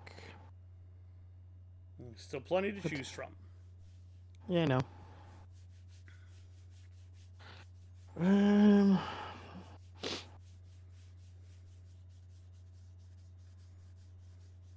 Let's go with this one. We're going to go at Cincinnati at Tennessee. Cincinnati wins 37-27. We both picked Cincinnati to win that. Mm-hmm. Both correct. So let's talk about stats. We'll start with the Bengals. Joe Burrow, 26 of 37, 271 yards, 3 touchdowns, 2 picks. Rushing, Chase Brown, 25 rushing attempts for 97 yards and a touchdown. Receiving, we have Chase Brown, 3 for 16 and a touchdown. Jamar Chase, 9 for 94. Mike Gesicki, 3 for 37. And T. Higgins, 5 for 88 and a touchdown. Joe Burrow did fumble and lose the ball. Man, I'm just realizing how fucked this game was, because Tennessee clearly had a chance, because Jordan Battle also fumbled and lost the ball. That's 2 fumbles plus 2 interceptions. So they had 4 turnovers, and Tennessee still didn't capitalize well enough on that. That's pretty sad, because in fact, Cincinnati's defense is trash. Oh, however, this explains a lot, because Jesus Christ, this game was really all over the place apparently. Cincinnati had Cam Taylor-Britt had an interception, Geno Stone had an interception, Josh Newton had an interception, Mike Hilton had an interception. So they had 4 interceptions. Jesus. So both sides. Still a 10-point game. So far, that means total there was 8 turnovers in this game so far. I don't even know if there was fumbles for Tennessee yet. There might have been, so there might be more than 8 turnovers in this game. That is insane. All right, moving on. Cincinnati's defense. B.J. Hill had a sack. And that was the only sack, of course. Kicking. Cade York 1 for 1 on field goals for a long of 21 and 4 for 5 on extra points. So he also missed an extra point. Man, this is a chaotic game. Kickoff returns. Jermaine Burton had 1 for 32. And punt returns, we had Isaiah Williams 1 for 15. Let's check Tennessee. Did you also fumble the ball? Oh, so that explains a lot, actually. Will Levis, 8 for 12, 89 yards, 3 interceptions, benched for Mason Rudolph, who went 21 of 26 for 209 yards, 2 touchdowns, and a pick. This game could have been even more insane if they would have let Will Levis stay in the game.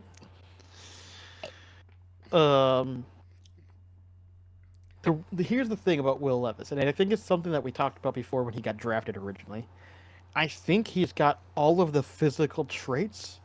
He just needs someone to teach him how to use those traits. And I think it's very clear that this is not the coaching staff that can take a young quarterback and teach him to play football better. Like, they just aren't. I feel like Will Levis is one of those quarterbacks, in my opinion, that you give him time behind, on a Packers organization, on the Vikings organization, on the 49ers, on, I guess those are the main ones I can think of, possibly the Bucks because of the way Baker Mayfield's had a good resurgence. I think he needs time sitting behind somebody else on a really good team that has proven that they can develop talent. This is not the place for him, I think. Honestly, I believe that Tennessee should honestly move on from him and give him to somebody who can properly fix him before he's completely broken. But knowing Tennessee, they won't do that. No, they won't. Rushing, Calvin Ridley had 1 for 19. Mason Rudolph, 2 for 14. Tony Pollard, 17 for 45 and a touchdown. Tyjae Spears, 4 for 5 and a touchdown. Receiving, Calvin Ridley, 3 for 41. Chigo Okonkwo, 8 for 59. Joshua Weil, 5 for 37 and a touchdown. Tyjae Spears, 6 for 87 and a touchdown. Tyler Boyd, 2 for 39. Tony Pollard did fumble and lose the ball along with Will Levis. So that means we have a total of 10 turnovers in this game. That's if you're a fan of either team, this had to be just straight chaos to watch. What is going on? Stop throwing interceptions. Stop fumbling the ball. What the fuck? Is the ball made out of butter? Apparently. Harold Landry had a sack. And the only sack for their team as well. So neither defense played very well either, apparently. Outside of the interceptions, to be fair. Oh, by the way, Tennessee's interceptions was Daryl Worley and Luke Gifford, because I'm pretty sure I forgot to mention that. Kicking. We have Nick Folk had no field goals. Didn't ask to get kicked a field goal, but he was 3 for 3 on extra points. Tajay Spears had one kickoff return for 20 yards and no punt returns from Tennessee. So this is one of those games that sounds like it would have been really fun to watch if you weren't a fan of either team. Like if you're just watching just to watch, this was probably the most chaotic, weird game to watch. And now I'm kind of curious to see what like the highlights for this game would have been. Probably most of them were like interceptions and fumbles. Ah, all right. Well, that's all I gotta say about that game. Alrighty then. I'm going to talk about another game that's highly similar to that in terms of lots of turnovers. So far I've counted 8 between the two teams. So we're going to talk about this. We're going to talk about Indianapolis at Denver. You wouldn't think there were that many turnovers, but there were. By the way, we both picked Denver. They do win 30, as I said, 31-13. So we were both correct on that. Another win for us. Passing, starting with the Colts, Anthony Richardson, 17 of 38, 172 yards. No touchdowns, 2 interceptions, 2 sacks. Rushing the ball, Jonathan Taylor, 22 for 107, no touchdowns. Anthony Richardson, 7 for 46, and a touchdown. Trey Sermon, 1 for 3. Tyler Goodson, 1 for 3. Adonai Mitchell, 1 for -10. Oof. Michael Pittman Jr. on receiving, 6 for 58. Kylan Granson, 3 for 47. Josh Downs, 3 for 32. Anthony Gold, 1 for 23. Trey Sermon, 2 for 9. Jonathan Taylor, 1 for 4. Alec Pierce did not haul in any of his 4 targets. Will Mallory did not haul in his only target. Adonai Mitchell did not haul in any of his 4 targets. And Anthony Richardson did haul in a ball that was thrown to him for -1 yards. Fumbles. Michael Pittman Jr. fumbled and lost it. Jonathan Taylor fumbled it on the touchdown end zone line and lost it. And Adonai Mitchell fumbled and lost it. Just that team had 5 turnovers. Yeah, that sounds about right. Not quite finished. Defensively, EJ Speed had 13 total tackles. 7 of them were solo. DeForest Buckner had the team's lone sack. However, Nick Cross had an interception. Zaire Franklin had an interception. And Samuel Armack had an interception. They picked off the Broncos 3 times. 8 total turnovers in this game. And because I know that nobody on the Colts recovered a fumble, I can confidently say that nobody on the Denver side lost the football on fumbles. They did not have any kick returns. Gold had 2 punt returns for 36 total yards with a long of 36. Matt Gay, 2 for 2 on his field goals with a long of 49 and 1 for 1 on extra points. Broncos time. Bo Nix, 20 of 33 for 130 yards, 3 touchdowns, 3 picks, 1 sack for 9 yards. Not his best game when we were just talking about him for Rookie of the Year. He did, however, lead the team in rushing, 8 carries, 23 yards. I think that's a problem. Jaleel McLaughlin, 7 for 21. Javonte Williams, 6 for 15. Audric Estime, 5 for 13. Marvin Mims Jr., 1 for 0. Receiving, Cortland Sutton led the way with 3 receptions for 32 yards. And a touchdown. If that's your top receiver, there's a problem. I mean, Cortland Sutton should be your best receiver, but if he's only getting you 32 yards, there's a problem. Adam Troutman, 2 for 20 and a touchdown. Marvin Mims Jr., 4 for 20. Nate Adkins, 1 for 15 and a touchdown. Jaleel McLaughlin, 3 for 13. Troy Franklin, 2 for 9. Lucas Krull, 2 for 8. Javonte Williams, 2 for 8. Audric Estime, 1 for 5. Lil Jordan Humphrey and Devon Bailey failed to haul in their targets. Fumbles. DJ Jones recovers a fumble, and Nick Burrito Burrito Benito recovers a fumble and returns it for a touchdown. Defensively, Brandon Jones had 9 total tackles, 8 of them were solo. Nick Burrito Benito had half a sack. Deandra Tillman had a sack. Jonathan Franklin Myers had half a sack. Pat Sertan had an interception. And Brandon Jones had an interception.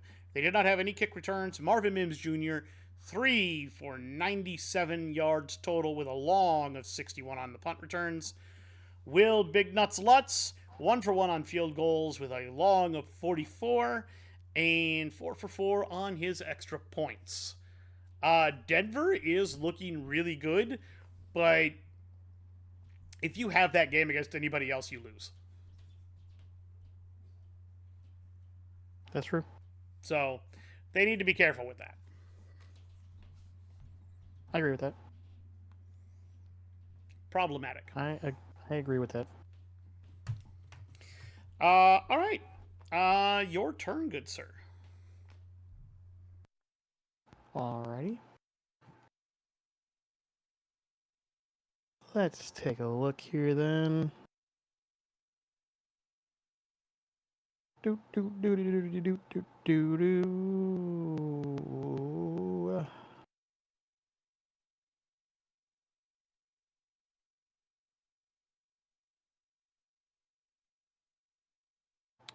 Well, I guess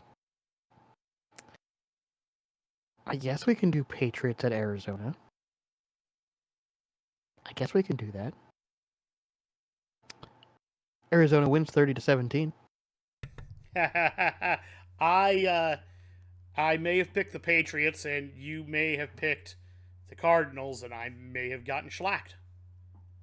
That may have happened. Yeah. Let's talk about the stats for the Patriots, because it's not even really that bad. So Drake May, 19 of 23, 202 yards, 1 touchdown, 1 pick. That by itself, not bad. Let's move on. Antonio Gibson, 7 for 33. Drake May, 4 for 14 and a touchdown. And Ramondre Stevenson, 13 of 69. Not horrible. Receiving, Antonio Gibson, 2 for 31. Austin Hooper, 3 for 38. Demario Douglas, 3 for 11 and a touchdown. Hunter Henry, 4 for 25. Kendrick Bourne, 3 for 44. Ben Brown fumbled but didn't lose it. Demario Douglas fumbled but didn't lose it. Drake May fumbled but didn't lose it. So that's okay. No interception, sadly. No sacks either. So this is the big problem that I'm going to notice, is that offense didn't play all that poorly, but it seems the defense didn't do a whole lot to help. Kicking, we have Joey Sly, 1 for 2 on field goals for a long of 50 and 2 for 2 on extra points. Kickoff returns, we have Antonio Gibson, 1 for 28, and Jamichael Hasty, 1 for 24, and Marcus Jones had 1 punt return for 6. Now let's talk about the Cardinals and look at their stats. Kyler Murray, 23 of 30 for 224 yards, no touchdowns, no picks. You might be asking, how did they get 30 points then? We'll get to that. Rushing, we have James Conner, 16 for 110 and 2 touchdowns. Trey Benson had 5 for 22. Kyler Murray, 5 for 11. That's pretty much it. Greg Dortch, 3 for 60. James Conner, 5 for 28. Marvin Harrison Jr., 2 for 32. Trey McBride, 9 for 87. Greg Dortch fumbled but didn't lose it. And I don't know how to say your name, so I'm not even going to try. But Froholt had also a fumble and did not lose it. Sean Murphy Bunting had an interception. And let's see here. Did anyone score defensively? Was there a defensive score? Doesn't look like it. At least as far as I can see. Baron Browning had 1 sack. Darius Robinson had a sack. For 2 sacks on the night. Chad Ryland was 3 for 3 on field goals. And 3 for 3 on extra points. So apparently there was a touchdown somewhere that I'm missing. Because I only saw the 2 rushing touchdowns. So where is the other touchdown coming from? Well, maybe it came from like a kickoff. Let's check that. No kickoff returns. And their punt return was Greg Dortch for 2 for long and 9, so it can't come from there either. So where did this other touchdown come from? Jonah Williams fumble recovery in the end zone. Ah. Okay. I did not see that. It happened with 1:21 left in the Oh, first wait. quarter. That was the other touchdown, wasn't it? Yes. The other touchdown, because it wasn't clarified. It wasn't considered a rushing touchdown because of the fumble, but it wasn't also. Yeah, it's one of those weird ones. Yeah. They technically called it fumble recovery in the end zone. Is how they word it. Yep. It was the weird, goofy one. Because that doesn't show up on my thing on here for like a. It shows that he received it, but it doesn't show that it as him getting it as a touchdown on my. Yeah, on my for app. me, I have to look at the scoring summary on the app, and it tells me. Yep, same thing with mine. I was just about to go check that, but you got to it before I did. So there we go. There's where that last touchdown came from. All right, but that was the stats. Patriots did not play a bad game offensively, but defensively did just for whatever reason couldn't stop the Cardinals, which I would argue the Cardinals' offense isn't amazing enough to where they should have had issues, but here we are. All right, so I'm going to talk about a game that we all knew the outcome to. I didn't think it was going to be like this. It's kind of a little lower than I thought it was going to be, but is what it is. And that's Kansas City at Cleveland. We both picked KC, the Chiefs, obviously, to win this game. We were both right. They win 21-7. Before we go any further, I do think it's funny that if there is something more wrong with Mahomes and the Chiefs still end up making the Super Bowl, and then perchance the Lions make the Super Bowl, you will have Jared Goff versus Carson Wentz. The number 1 and 2 overall picks from that draft. That'd be horrible. Let's not have that happen, please. I think it'd be hilarious, but no, I don't want to watch that. I don't want to watch that.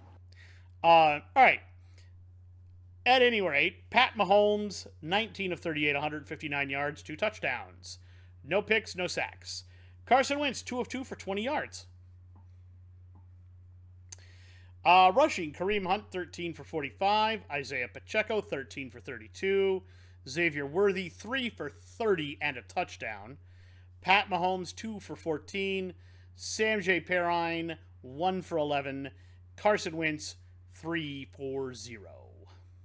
I will also point out that just the other day, they released Clyde Edwards-Helaire. Because apparently, Hollywood Brown may be back in another game or 2. That's what I've also heard about that. Yep. Xavier Worthy, receiving, 6 for 46.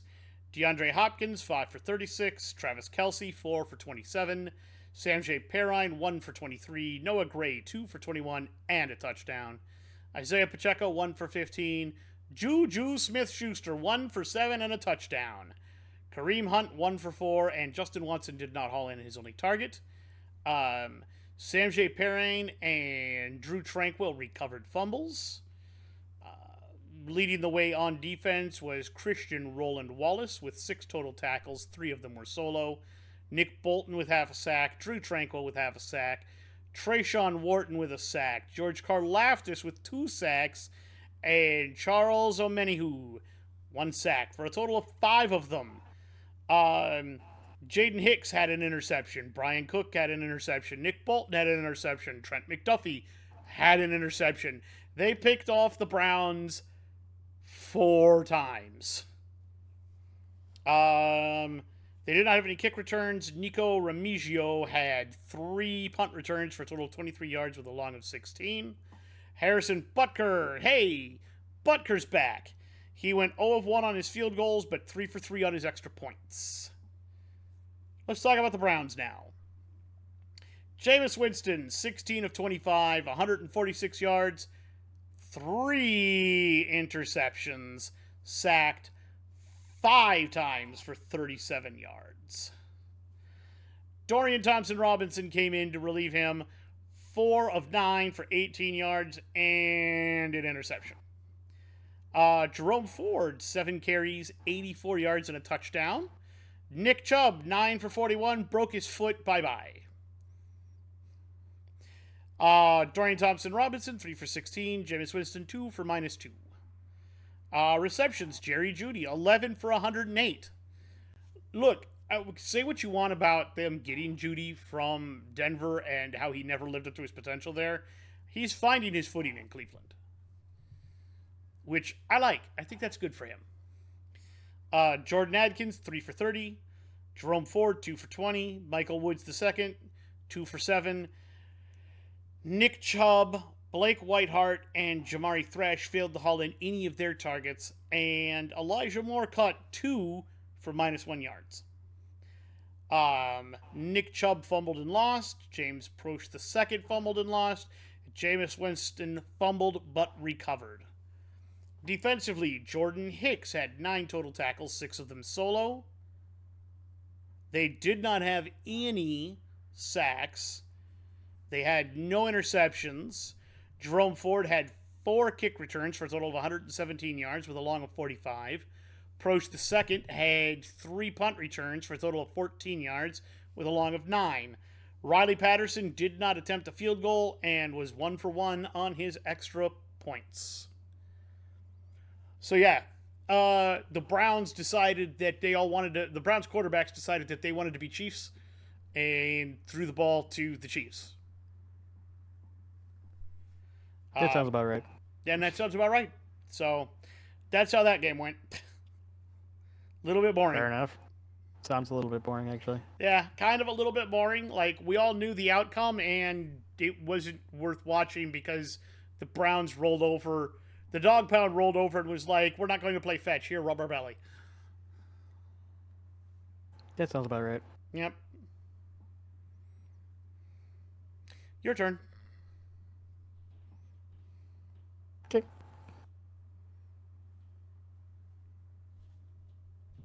Okay, man. There we go.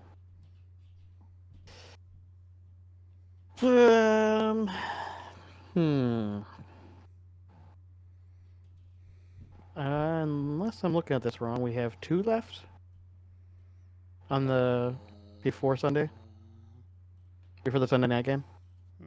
Hold on. Right? No, we should only have 1 left before the Sunday night game.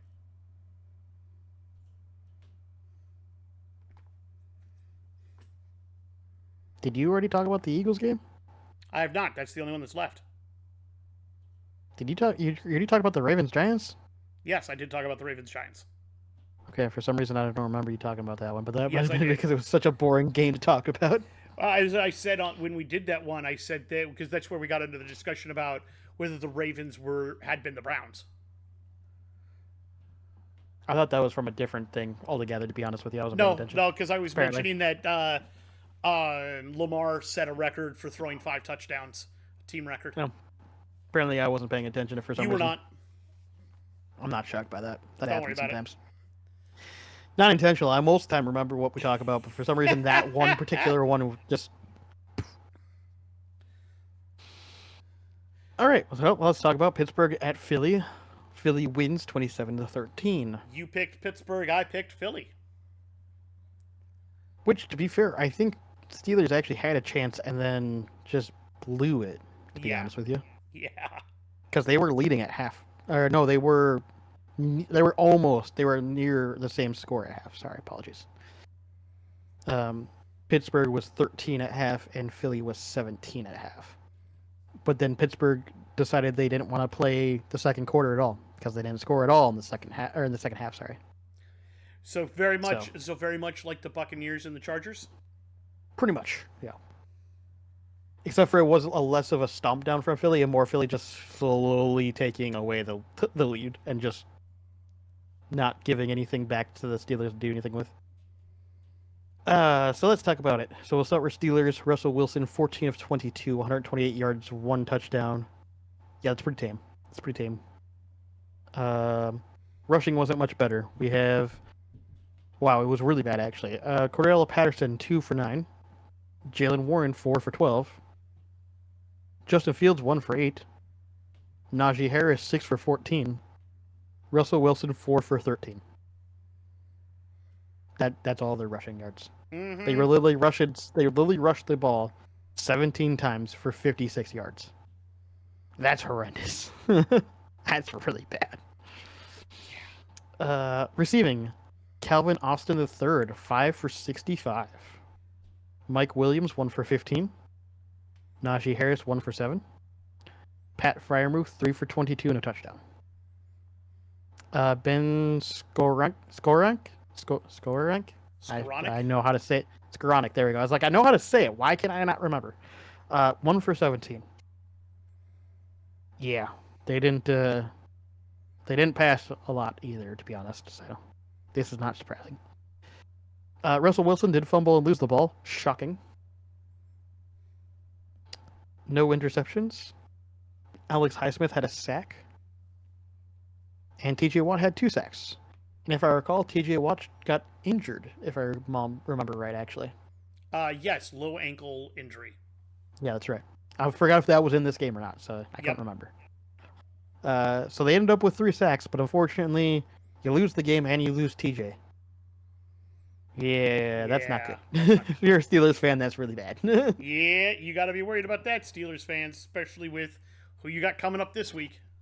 Oh, yeah. Chris Boswell had 2 for 2 on field goals for a long of 49 and 1 for 1 on extra points. Kickoff returns was done by Cordell Patterson, and he had 2 for 33. Let's go check the Eagle stats, shall we?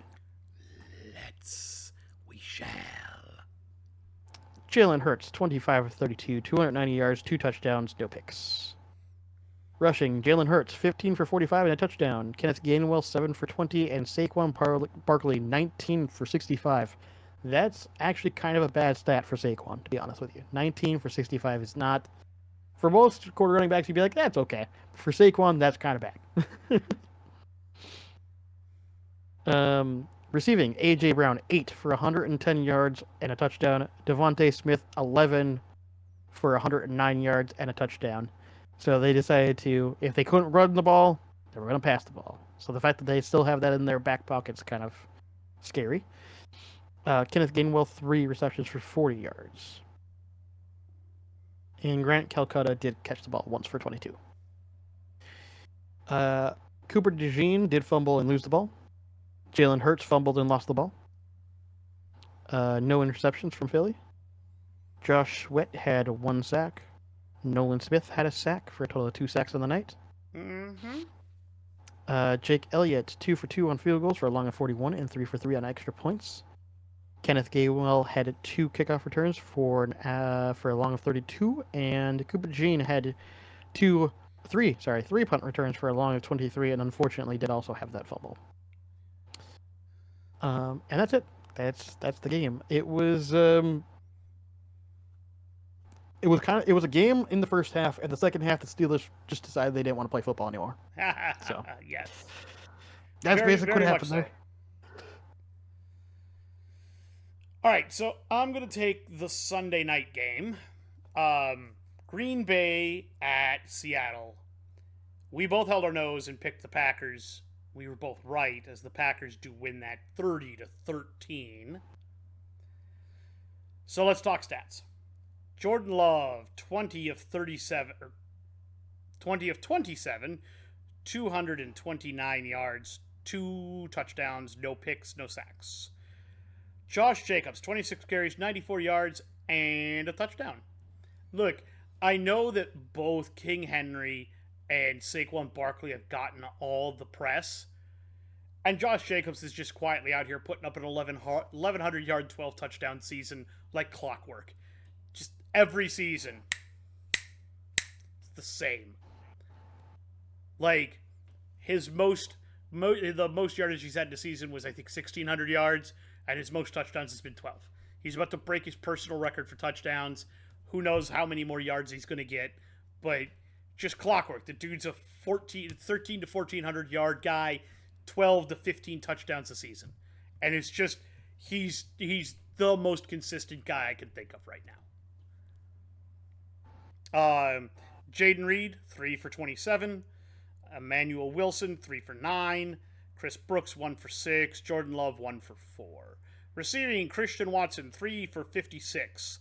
Josh Jacobs, 4 for 42. Romeo Dobbs, 3 for 40 and 2 touchdowns. Tucker Kraft, 2 for 34. Jaden Reed, 5 for 34. Dontavian Wicks, 2 for 14. And Chris Brooks, 1 for 9. Unfortunately, Josh Jacobs did fumble and lose it. Jaden Reed fumbled it, but he recovered. Defensively, Edgerrin Cooper, 7 total tackles. 6 of them were solo. 1 was a sack. Kingsley Inagabare had 2 sacks. Rashawn Gary had a sack. Brenton Cox Jr. had a sack.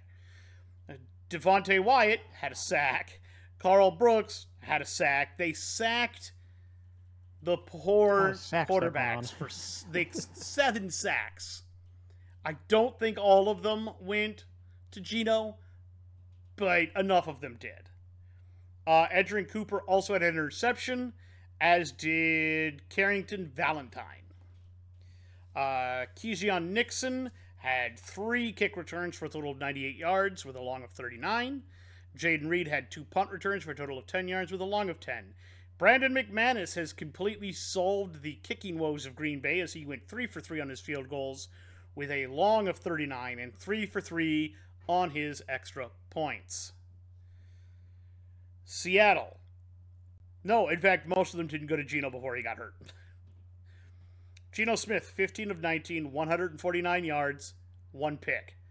Sacked 3 times for 24 yards before leaving with an injury. Replaced by Sam Howell, who went 5 of 14 for 24 yards, 1 interception, and was sacked 4 times for 21 yards.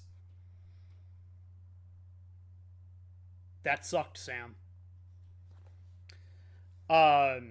Rushing, Zach Charbonnet, 8 carries, 54 yards, and a touchdown. George Holani, 3 carries, 10 yards. Kerry McIntosh, 3 for 9. Geno Smith, 1 for 5. And Sam Howell, 1 for 2. Receiving, JSN, Jackson Smith and Jigba, 10 receptions, 83 yards. DK Metcalf, 3 for 28. So why is that happening? Because their DK Metcalf is sucking in 2 to 3 guys on defense because he's so good, and it's leaving JSN wide open. That's exactly what's happening. Tyler Lockett, 1 for 22. Noah Fant, 3 for 15. Charbonnet, 1 for 12. Jake Bobo, 1 for 8. AJ Barner, 1 for 5. Julian Love recovered a fumble. Ernest Jones, the 4th, leading the way on defense. 9 total tackles. 6 of them were solo. No sacks. No interceptions. Jalen Darden had 6 returns, kick returns for 172 total yards with a long of 37. He also had 2 punt returns for a total of 12 yards with a long of 12. Jason Myers went 2 for 2 on field goals with a long of 48 and 1 for 1 on extra points. So yeah, Green Bay decided the way they were going to win was just to kill whoever was in the pocket.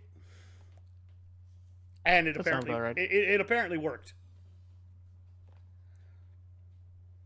That sounds about right. Yeah.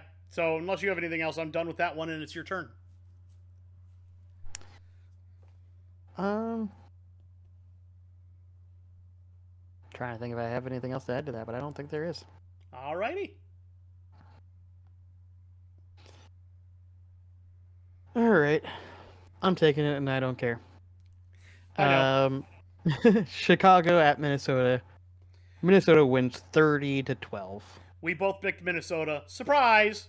They won. Surprise! By the way, fun fact. I'm sure you noticed it, and it's something that I wasn't paying a whole lot of attention to, but I was curious about. So, there was a couple of... I shouldn't say a couple, but there was a handful of passes that Sam threw that were questionable passes. Like, why... Not necessarily why you're throwing that, but like, it's kind of high or kind of low. It's kind of like... Seems like the ball's a little wobbly. Earlier in the game, pretty much like right at the end of of was it the Banged first his quarter or second hand. half? He banged Yeah, his he hand banged his off. hand right on the helmet of his offensive lineman in front of Yep. him. Yep. And I didn't notice any tape or anything on it, so I was thinking that maybe it wasn't that bad. However, I went back and saw a couple of clips, especially towards the end of the game, where you can see his thumb's bleeding, and it's the thumb from his throwing hand. Yep. So he played through whatever was hurting, and it looked like it must not have been broken or anything. Must have just like hit it hard enough where it bled, like it's like right by the nail. So he might have just hit the nail really hard, and that started to bleed, kind of thing.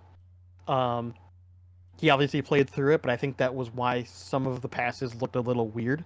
Is I I think he don't was think he just got dealing with good like, grip on the ball after that. well, there was a good grip, but that was also like, once in a while the pain probably flared up and maybe forced him to throw it a little higher than he meant to, kind of thing, right?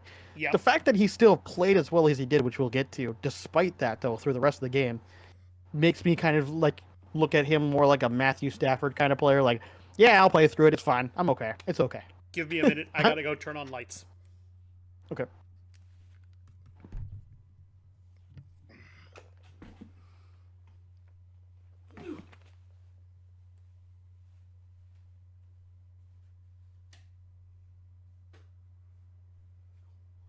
Let there be light. Light.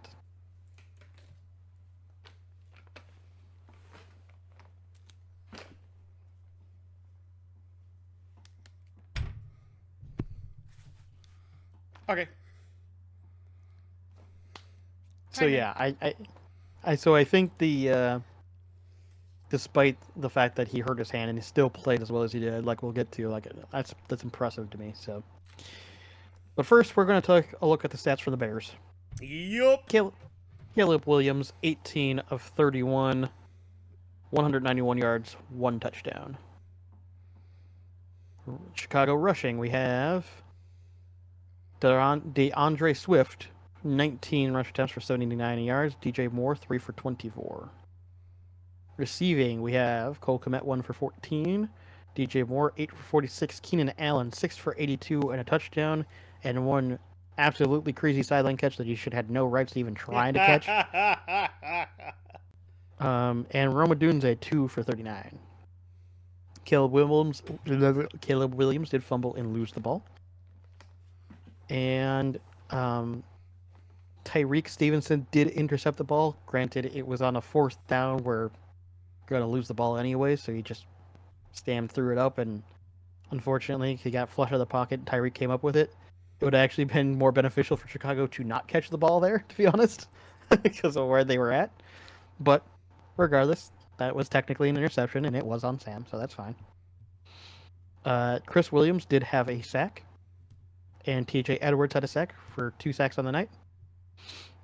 Cairo Santos had 2 for 2 on field goals for a long of 39, no extra points. Travis Homer had 1 kickoff return for 29 yards, and Josh Blackwell had 2 punt returns for a long of 5. Let's go take a look at the Vikings stats. Sam Darnold, 24 of 40, 231 yards, 1 touchdown, 1 pick. Like I said, that pick wasn't actually that big of a deal where it happened at, so I don't really. It's one of those few picks that you look at and you go, yeah, all right, you got a pick, but it wasn't like a bad Aaron pick or anything like that. Rushing, Aaron Jones, 18 for 86 and a touchdown. Cam Akers, 10 for 24 and a touchdown. Getting the rushing game going, which is good. Aaron Jones was a little slow at the beginning of the game, but towards the back half, he had some really good runs. Receiving, we have Aaron Jones, 2 for 20. Brandon Powell, 1 for 12. Jordan Addison, 7 for 63. Justin Jefferson, 7 for 73 and a touchdown. Could have had a second one if he didn't drop the ball where he did. Unfortunate. Darn it! TJ Hawkinson, 5 for 52. No fumbles. No interceptions, though Harrison Smith almost had one. He should have had one. He should have had. He should have had it. Went right through his hands. Yeah, and even what's his name was right the other cornerback. Watch that. He just went, oh, like he felt so bad. Yeah, he immediately felt so bad. Yeah. Dallas Turner with a sack, which was a glorious on the knee sack because he came in Yes. running so fast that he got kind of pushed to the ground and still slid through to sack the Slid guy. through and got the sack. I was like, did you see he made that on his knees? Yep.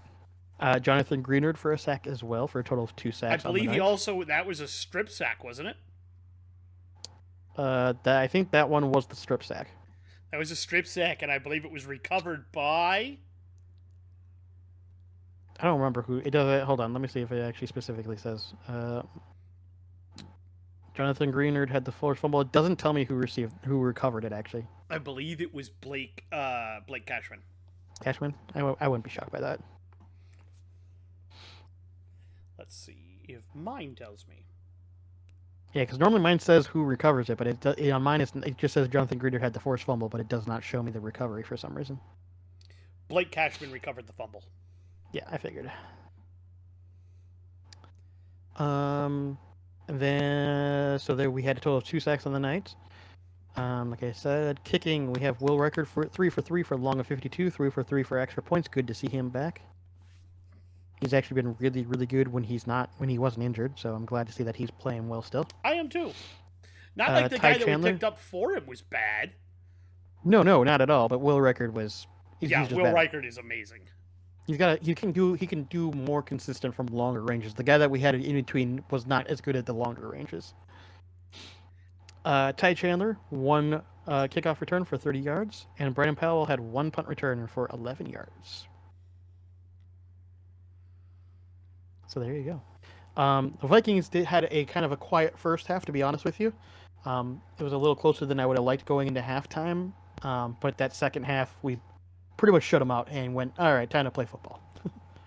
So Indeed. they had a much better second half, so I'm happy about that.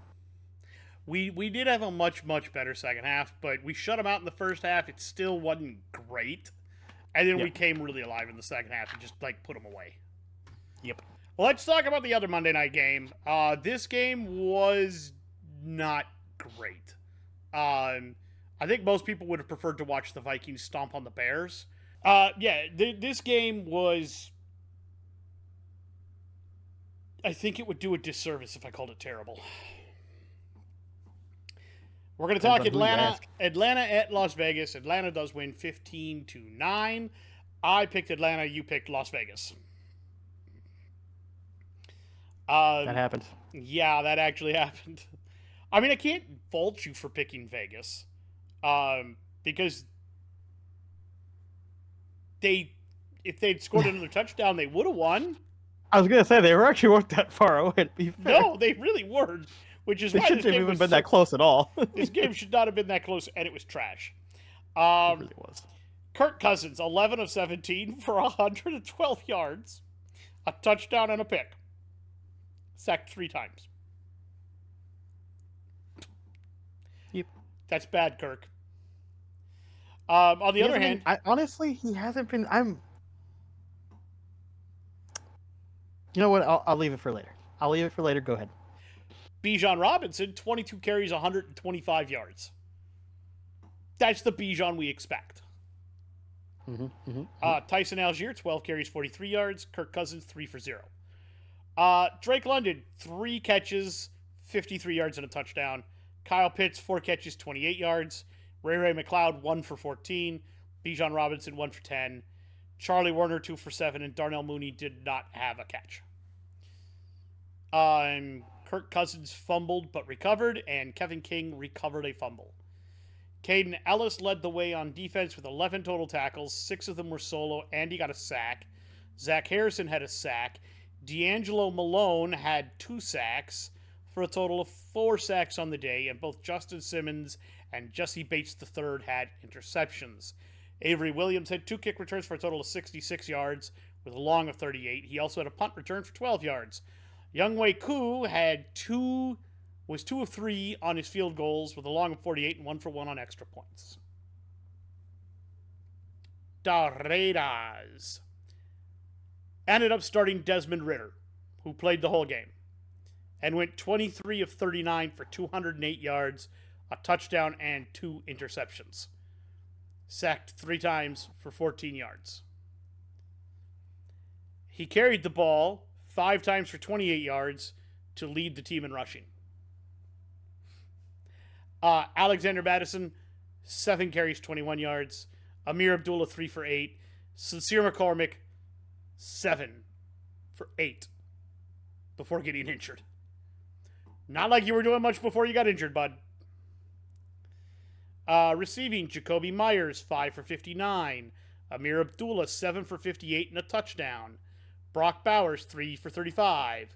Trey Tucker, 2 for 18. Sincere McCormick, 2 for 17. Michael Mayer, 1 for 11. Terrence Marshall Jr., 1 for 7. Alexander Madison, 2 for 3. And Madison also fumbled and lost the fumble. Leading the way on defense was Isaiah Polamau. I like that name. Any name with a hyphen in it gets me kind of smiley. 9 total tackles, 6 of them were solo. Adam Butler had a sack. Jonah Laulu had a sack. Tyree Wilson had a sack. Robert Spillane had an interception. Dylan Laube had 1. And I believe one of those sacks was a safety. I just don't know which one. Dylan Laube had a kick return for a total of 24 yards. They did not have any punt returns. Daniel Carlson was 1 for 1 on field goals with a long of 52, but he missed his extra point. If we're going to look here...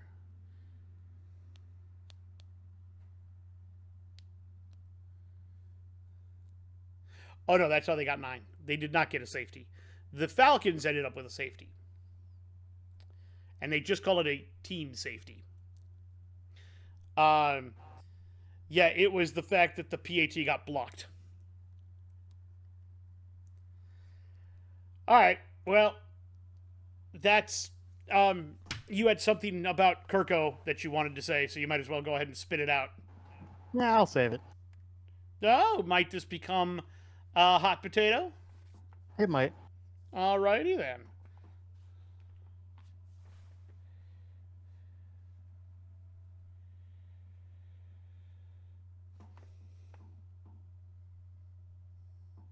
Sorry.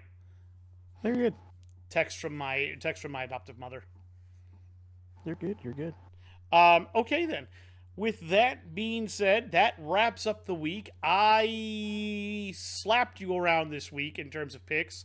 We split on 6 games. I won 5 of them. That's okay. But yeah, it sometimes it do go that way. Sometimes it do go that way. Let's get some people who need to get in the shower and clean up because they had dirty bad games. And they stank. You want to start this week? Yeah, I guess I can.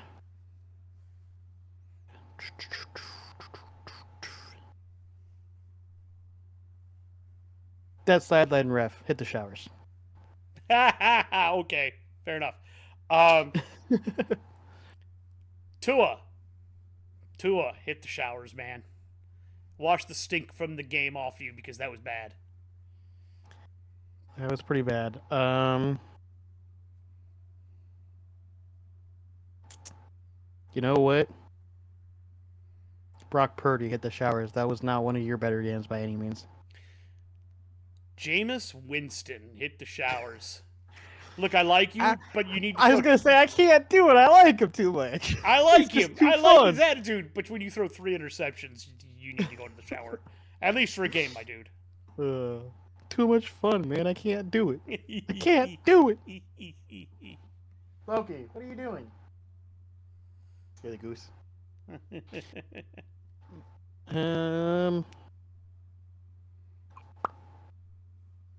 Who do I go with next? You know what?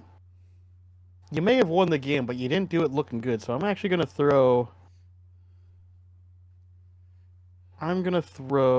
Joe Mixon hit the showers. I know that there was some injury concerns there, but again, you probably shouldn't have been playing then, and you really need to cool off then, because, like, come on. For not scoring in the entire second half after leading in the first half, and officially bringing back Chargering it up, the Chargers as a team, go hit the showers. Because I don't how know else can you how. explain that? You chargered it up. Yeah, I don't know, man. Chargered it up. All right. Inferno time? We can do that if you would like. I'll start this week. Um, I have to explain this one for. Well, I'll explain it after I tell you it and why I'm putting this person in. Aaron Rodgers, you're in the third circle this week. Now, as to why, you have repeatedly said that when you retire, we will not hear from you ever again. I call bullshit. Oh, that's never gonna happen. Simply for the fact that now you have a Netflix documentary called Enigma, where you're going to try to explain yourself. Sir. Have you seen the one thing he said from there? I live between two different worlds. This is why you're going into the circles, dude. You're embarrassing yourself. You're embarrassing your team. No, dude, I can't even put him in the circle for that, because that's just... He's just showing that he's just one of those crazy hippies, like that one guy. Is he on the 49ers that refuses to wear shoes or socks unless he's playing? But I like that guy. But he's a hippie, and you know it. If he had the same discussions, he'd say the exact same thing, man. There's he'd be one of those guys. And you know what? The best part is his teammates are just like, that's just how he is. He's weird. He also wears, I'm not gonna lie, he wears that stupid fucking wristband thing that's supposed to help, like, level him out, which we all know is bullshit. Who, Rodgers? No, the guy that's the hippie. Yeah, I don't know, man. He wears that stupid wristband thing that's like electromagnetics, and it helps him get grounded to the... Like, fuck off. We know that's not what it is, but if you think so, and it if helps you think so and it helps you, yeah, if it makes you feel better, by all means. By all means, please. But don't try to expect the rest of us to buy into that BS. No. You do you, man. You do you. But he always shows up with no shoes, and he always shows up in interesting outfits. The last time I saw him, he straight up looked like he was wearing like a hippie white shirt and everything. Like, that's why I call him. But no, Aaron Rodgers, you're going into the third circle just for lying. There's no way we're never not going to hear from you. As soon as you retire, to be fair, some of that's not entirely his fault, just because some of the shit he says is so crazy that the press just has to put it out. But like, it's not entirely on him, to be fair. The Netflix thing is definitely on him, but like, yes, the rest of it not so much. Fair enough. In the fifth circle, welcome, refs. You have returned. Mostly because that one dude was really bad, and there was a couple of like kind of just bad calls in certain games and stuff. Like, you've gotten better, and then you got worse, and then you got a little better again, and then you got a little worse. Like, just classic ref shit. Gerard Mayo, welcome to the fifth circle. I was gonna say, you're being a little harsh on a rookie coach there, buddy. It's not because the team is bad or the coaching was bad. Okay. In case you missed it, you're gonna bring up the whole him just like joking around on the sidelines and shit. No, he threw his offensive coordinator under the bus at his press conference. He has since apologized and said that came out totally wrong. I'm still trying to learn how to say things without sounding like a jerk. But essentially, when there was a point where they asked, should Drake May, a quarterback sneak, have been in play there? And he said, you said it, not me. Like, he didn't defend his offensive coordinator at all and say, that's something that we should have discussed, but we didn't, and ultimately it's on me, blah, blah, blah. He didn't say any of that. He just was like, here, boss, coach. To be fair, that sounds like something Bill Belichick would have said. So. It does, and so that's probably where he learned it. That's probably where he learned that, yeah. But it didn't. You can get away with that when you're a great coach and you've been proven to be a great coach. And unfortunately, it didn't come out that way. So, that's the unfortunate part. I think he'll learn more, but for right now, just for that, I got to throw you down to the fifth circle so you can toast a little bit and learn from your mistake. Yeah. All right. Eighth circle. Guess who? Nick Sirianni. Yes, you have won games. You've done well. But apparently you still can't seem to get your head on straight, because multiple times now we have caught you fighting with other coaches on the sidelines in screaming matches. What the fuck is going on, And you've dude? had to be broken up by Big Dom. Yeah, like what the fuck, man? Like, I, you're not only do your players not seem to like you now, but neither do the coaches. You honestly should be even winning football games. You're I only winning don't think football they're games winning because because of Saquon you. is just like, fuck it, I'm gonna keep running the ball. I don't think they're winning because of you. I think they're winning in spite of you. Spite of you, yeah, exactly. Like it's, man, you gotta figure your shit out. And my final one, Devondre Campbell. Welcome to the sixth circle. I'm not going to be super harsh on you because your career already imploded. You torpedoed your own career. I don't think we're going to see you on a football field again. I'm not gonna be as nice. Devondre Campbell is in my ninth circle. Grow the fuck up.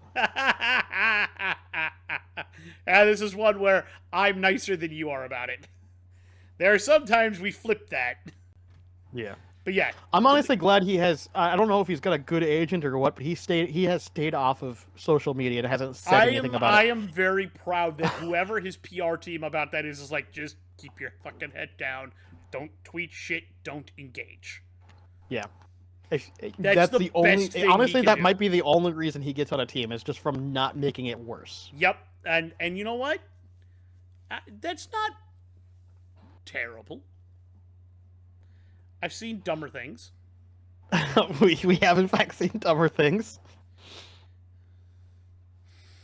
All right, ready for some hot potatoes? Yeah, go ahead. Let's hit these hot potatoes. Maybe,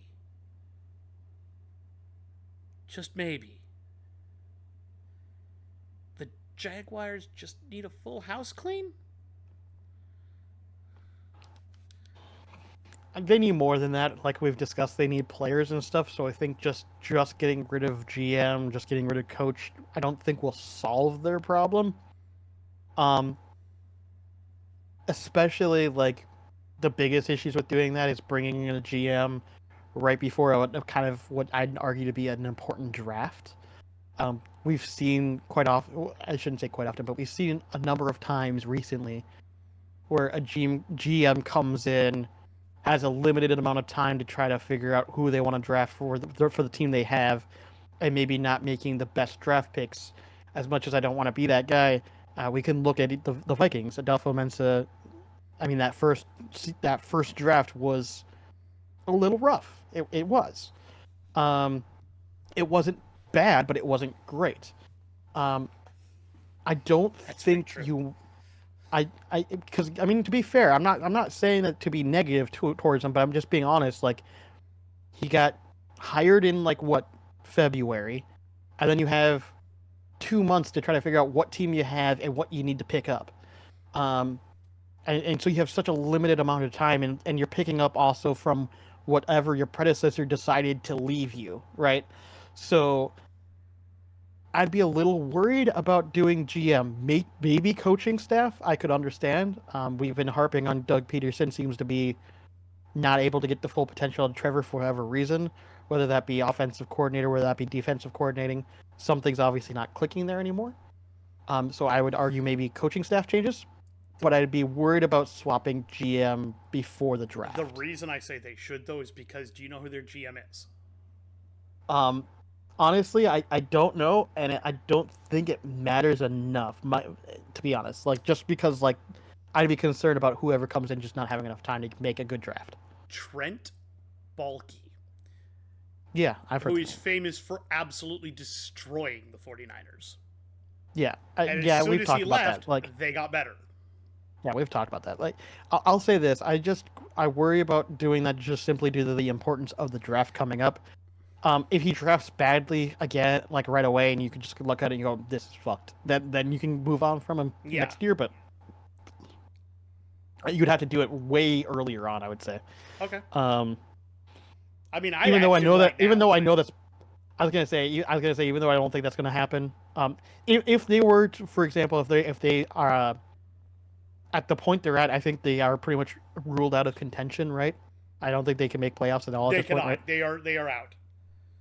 I would say at this point, if you did it right now, that would make sense. Like you then bring on a GM, hopefully at the end of December, early January, and then you give them enough time to hopefully plan for something for the draft.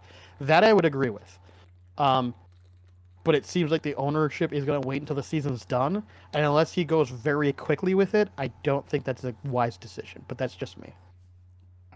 All right. Um, so yeah, Hit me up. uh, maybe, just maybe, the Falcons regret picking up Kirk Cousins and need to fucking start Michael Penix Jr. Load that potato and shove it in my mouth. I think every Falcons fan out there would agree with us that they are not happy with what Kirk is doing. Buyer's remorse. Buyer's remorse. Fire him into the sun. Yeah. Yeah, Kirk. Now everybody else has seen what we saw. If you do not have game-changing, legendary wide receivers and stuff like that around Kirk, Kirk is not your guy. He is at best a game manager, and he cannot be the difference maker for you. No, absolutely not. That is what I have criticized Kirk for years. Is out of everyone, he was the one holding the Vikings back. Mm-hmm. So we've said it for a while too, and I even had family members that push back on me, being like, "No, look how good his stats are." Motherfuckers, we've talked about how often he stat pats. Like, what the fuck are we talking about and here? now looking at him on the Falcons, you can go, meh. You can't even do that. Yep. All right, here's one for you. I'm saving this last one because it's fun. So here's the other one. Maybe the Bears are totally leaderless at the top and are going to be terrible no matter how much talent they have. This is something that we've discussed, and something even I brought up, I think, previously. The whole idea that bad organizations are bad for a reason, and it's because typically owners or whoever they allow to stick their fingers in their pot too much. I think the Bears have historically shown that that's absolutely true. I don't know if it's necessarily their owner. I don't know if it's somebody in the front office that the owner is trusting to take on the role to do so. It is. It's... But somebody is putting their hand too much in that pot and needs to pull it the fuck out. So yes, I agree. I think the Bears will continue to be bad until ownership finally realizes who is fucking your pot. You know what's funny? There is one coach I think that could fix that. One coach. I mean, I would argue Bill Belichick, just from being GM as well. I mean, he would fuck that up. But I don't think so. I know a lot of people are saying that they should hire on Vrabel. Don't fucking do it. Do not bring in Vrabel. That is not the right call. He's a defensive-minded head coach that will not work with Caleb. Just, you have to bring on someone offensive. That's what I was thinking, though, because he's also not going to stand for meddling office people, and he has no problem marching into your office and telling you to fuck off. They'll just fire him like they did in Tennessee. That's probably what's good. That would probably what would. That's happen. Why I wouldn't even bring it. I wouldn't even touch that with a 10-foot pole. Vrabel probably wouldn't touch that with a 10-foot pole. To be honest with you, he knows better. He should know better. Now, as far as him being a defensive coordinator, yes, that would be very smart. Yes. If they were to say, for example, the rumor mill being Cliff Kingsbury goes to leaves Washington to go to Chicago, becomes the head coach, then brings in Vrabel as a defensive coordinator, that might work. But I don't know if it'll happen. I don't either, and I don't like Cliff as a head coach. I typically don't either, but if he's gonna if there's anyone that's gonna take a chance on trying to bring him another head coaching job, it would be the Bears. Right.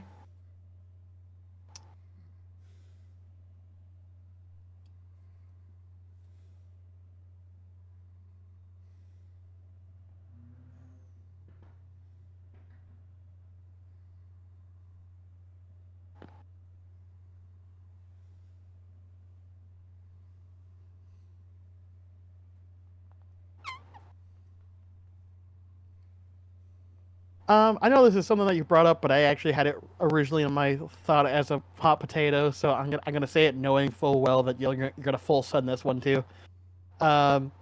Maybe, just maybe, Josh Allen's definitely the MVP of the season. 100%. I kind of already brought that up. I'm gonna eat that. The dude has been unreal. I can't remember the last time he was sacked. He hasn't thrown a lot of interceptions. He's absolutely dominating in stat categories right now, and he's the sole reason that Buffalo is anywhere near the top of the rankings. I think that we are very lucky to live in a time where we get to watch Josh Allen play football. For real. It's fun. Dude's a menace. Yes, and it's fun. All right, here's my final fun one for you. You I don't know how you're going to disagree with this. You may, but I don't think you're going to. Maybe, and I'm calling my shot. The Vikings are winning the Super Bowl, baby. No, back that shit up, dude. Back that shit up. No, no, no, no, no. We are far too early. We don't know how Sam's going to do in a playoff because we know that there's two things that happen to quarterbacks in playoffs. They either A, will excel beyond they do normally in the regular season, or B, they'll get in a high pressure situation, they'll crumble. We don't know what Sam will do. We haven't seen that in the playoffs. I'm not going to call that yet. On top of that, depending on where we get in playoffs, there's a good chance we'll end up having to play either Green Bay or the or the Lions, or even potentially both. To be honest with you, it could happen. Like or even the Eagles. The Eagles are still a possibility. Like there are a lot of good teams in the NFC. I should say the good teams that are good are great teams. Put it that way. There's a lot of great teams in the NFC right now. So that's a strong pump the brakes. Like I'm not fully committed on that train yet because I need to see what happens in playoffs before we even where we land as far as what playoff spot we get, whether we get a home, whether we get a bye, whether we're on the road. Those all matter. There's a lot of factors that go into that still. All aboard! There's too I'm much. on the train, There's baby. too much. There's Don't too care. many question marks. There's too many question marks. Don't care. Too many question marks. I cannot abide that. I would love to agree. There is too many questions. I'll tell you what, if we win our first playoff game and it looks good, then maybe I'll be on that train. But until then, I am not on that train. Especially if we lose to the Lions in the final game. See, I don't think we're gonna do that. I think we're gonna spank. We're gonna spank Seattle next week. We're gonna spank Green Bay the week after that, and then we're going to beat the Lions. I'm not gonna say we're gonna spank them, but we're gonna beat them. We gotta play them at home. They're very injured right now. I know, but they'll be at home, so don't care. The Lions crowd has been very loud at home recently. Has been. We'll be all right. So, I am not buying into that quite yet. All right. For my final one, despite the paperwork, despite what the team has done, Joe Burrow should be an MVP finalist. Yeah, I believe I've actually said that before. Oh, did you? Okay. Yeah, I believe I said that if the Bengals, I think they were like 4-7 or something at the time, or 5-7, somewhere in there, 5-8. I said if those numbers were reversed, he would be an MVP. The people would be talking about it. And then his numbers are insane, legitimately. Mm-hmm. If you look at his numbers and Josh Allen's, you'd be like, oh, there's a lot of similarities between these two. The biggest is that Josh Allen has more rushing yards and rushing touchdowns. Yep, that's the big difference. Yep. Which, that makes sense. Joe Burrow can rush, he just doesn't want to have to. Exactly. All right. Game balls? Sure. Game balls. You can start. Hand out a game ball.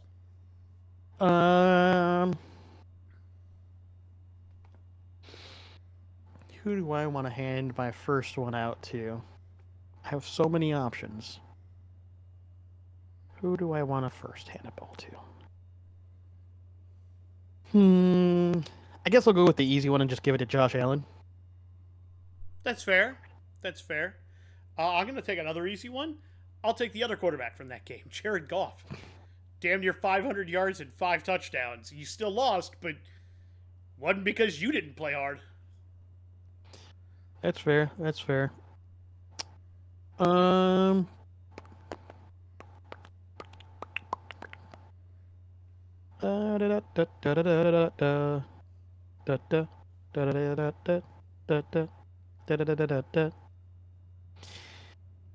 You know what? Baker Mayfield, you get a gamble. Yeah, he's on my list. Um, Lamar Jackson, get a game ball.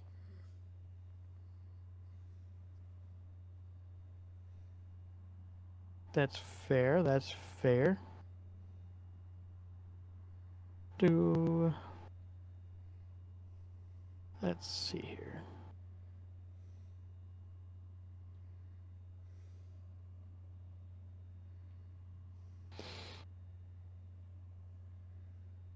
Mm.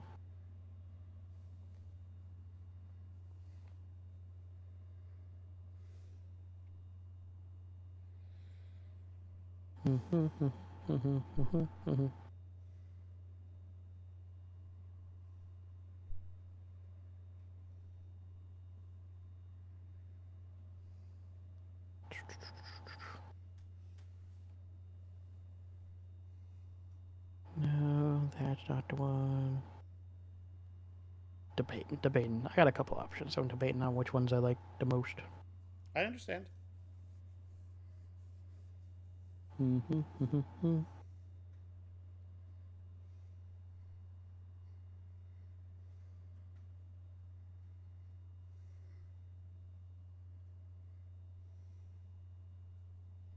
Not that one.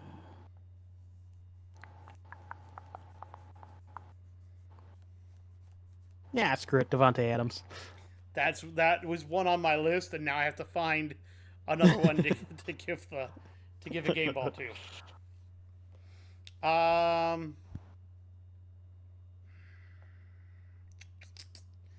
a couple of choices here.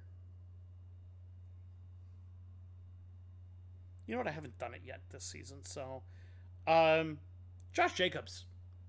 I'll give you a game ball. It was a pretty good game from you. Fair enough. I mean, you didn't break 100 yards. It wasn't anything super flashy, but again, I think I'm giving it to him just for consistency. That's fair. All right, power rankings. We can certainly do that. The rankings of power. I'll go ahead and start this week. Down in my number 10 spot, we have. I don't think I've had them on the list this year, but I have in past seasons. Welcome to the power rankings, Los Angeles Rams. Fair enough. You guys have been playing pretty well recently. You've recovered. Most of your injuries are gone. You know, you're almost back to full health. I gotta say that you guys, you've taken the West, and I think you're gonna keep it.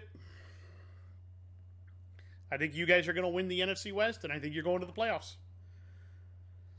It's very possible. Very possible. All right, at number 10, I have Denver Broncos.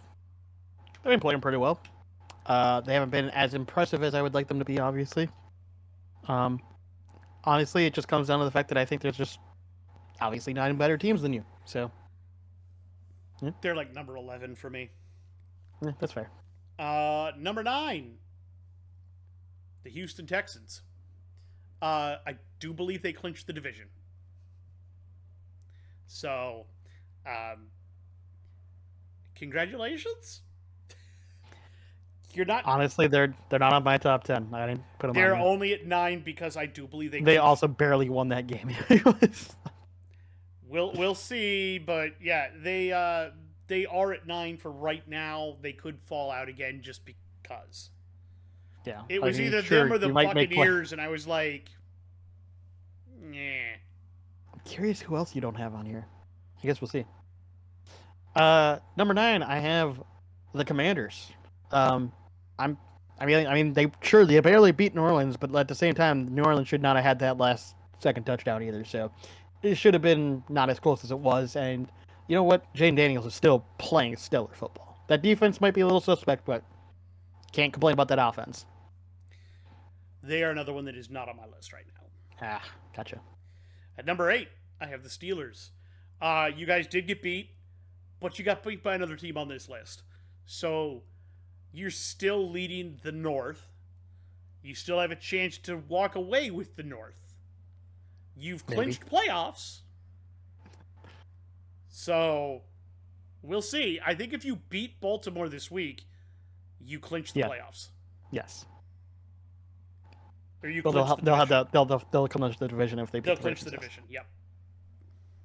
Yep. At number 8, I have the Steelers. Listen, you lost.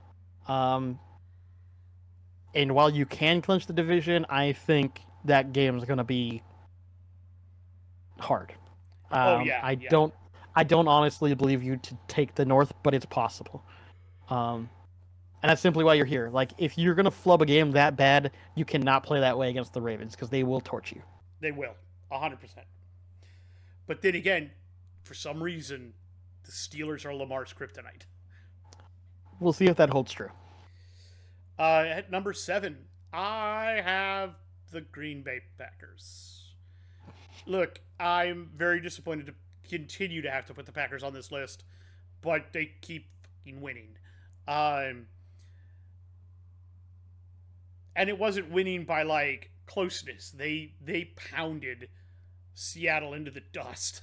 Um, I mean, look, they're a good football team. I hate to say it. I don't want to say it because I don't like the Packers, but Jordan Love is a pretty good quarterback. Josh Jacobs is a great running back. They have decent wide receivers. Their defense is really rounding into form. I am nervous for our last 2 games of the season, if I'm going to be completely honest. I know the Packers are having to come to Minnesota. I'm still worried about it. We'll see. At number 7, I have the Baltimore Ravens. They've been playing good, but like I said, they just somehow have weird hiccups here and there. It's not enough for me to want to throw them much higher than this, just because like it's really going to come down to seeing how they play the Steelers. I mean, that's why they're like literally right next to each other here, because which one's going to be vaulted over the other is really going to depend on how this game goes. I think right now I sit at the Ravens being a little bit better, but we'll see. At number 6, I have the Ravens. Pretty much for everything you said, they're literally near the Steelers, and the Ravens are, in my opinion, they should be just that little extra bit better. I think they've had a bit of a tougher schedule, and I think that's what's made the difference. It's possible. At 6, I have the Packers, kind of in the same vein. I'm disgusted with having to put them here, but at the same time, I'm trying to be as objective as possible. I think they're a good football team. I think if it, in a lot of situations, their record would be, number 1 in a lot of different divisions as we've seen. Yes. So I think that they're an underrated football team. I think they are actually really good. I think they do have their biggest holdback is simply as much as as much as he is also their thing that brings them a lot of scores. It's Jordan Love, but unfortunately, he is a gunslinger, so he's going to throw some bad picks. If he could avoid those, he's really good. Yeah, exactly. At number 5, I have the Kansas City Chiefs. Look, I know you guys won over the Browns. It's the Browns. Shut up. It's the Browns. Also, part of the problem is we don't know how bad off Pat Mahomes is. Now, look, Right. I heard somebody say it, and I can't disagree with it. Luck is merely hard work meeting opportunity. And the Chiefs have, well, they've been very lucky. It comes because they've worked their butts off to get in those positions. And when those positions arise and the opportunity is given to them, they don't overlook it and they grab it with both hands. I hate to say it like that, but that's the Chiefs this year. Nevertheless, you are the weirdest one-loss team I've seen all season, and that's why you're at number 5. Yeah, at number 5, I had the Chiefs. I don't care what anyone says. Like, yeah, you have luck, and yeah, that is a measure of a certain amount of hard work and taking control of certain situations. But at the same time, when you have refs making bad calls, that's not really hard work.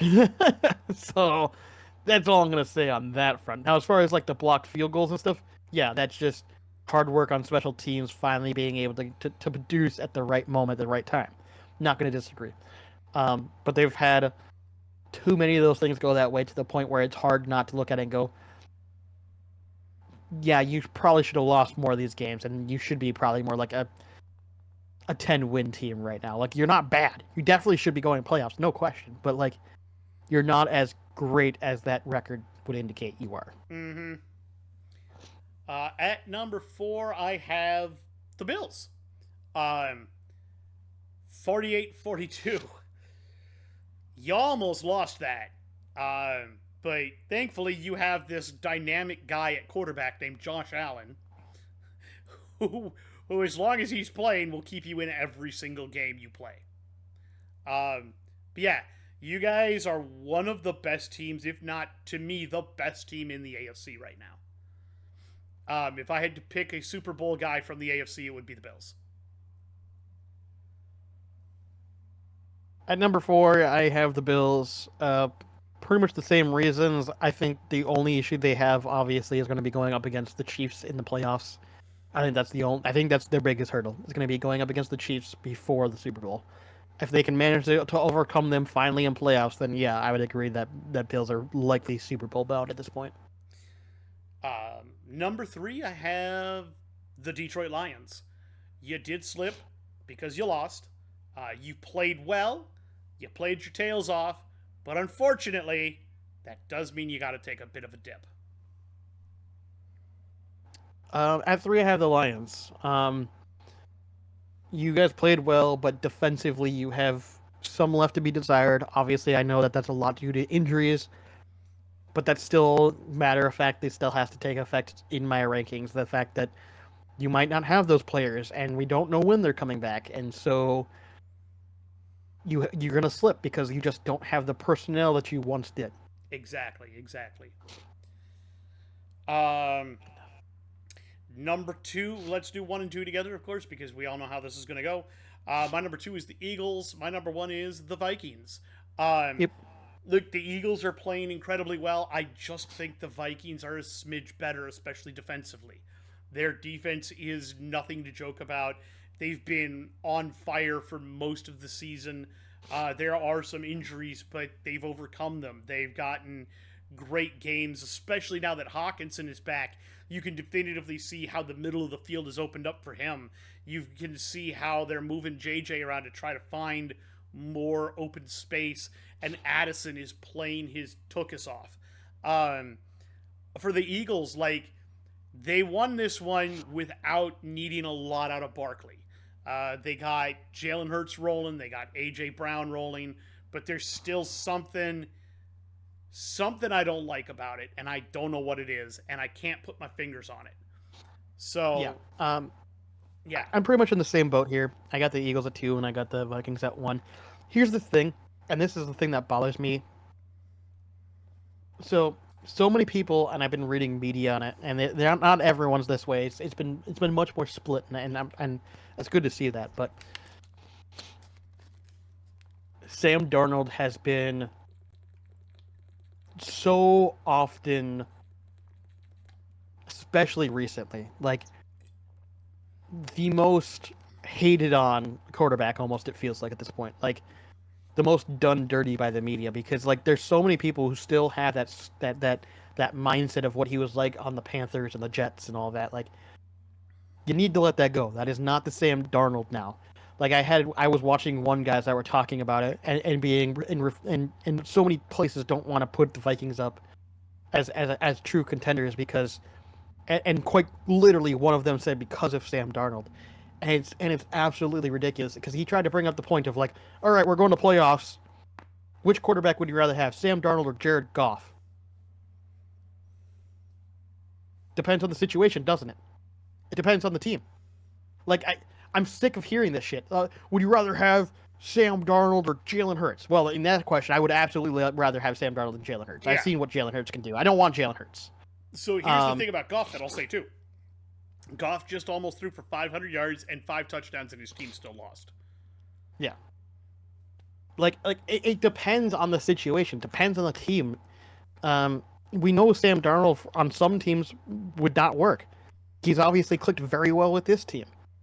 Jalen Hurts, I imagine, in certain other teams might not look as good. Jared Goff, we've seen what he happens to be like on the Rams. He was not as successful as he is on the Lions. He is very much a short to medium range passer, which is why, for the most part, that Amon-Ra St. Brown looks so good, because he's a over the middle short to medium range catcher.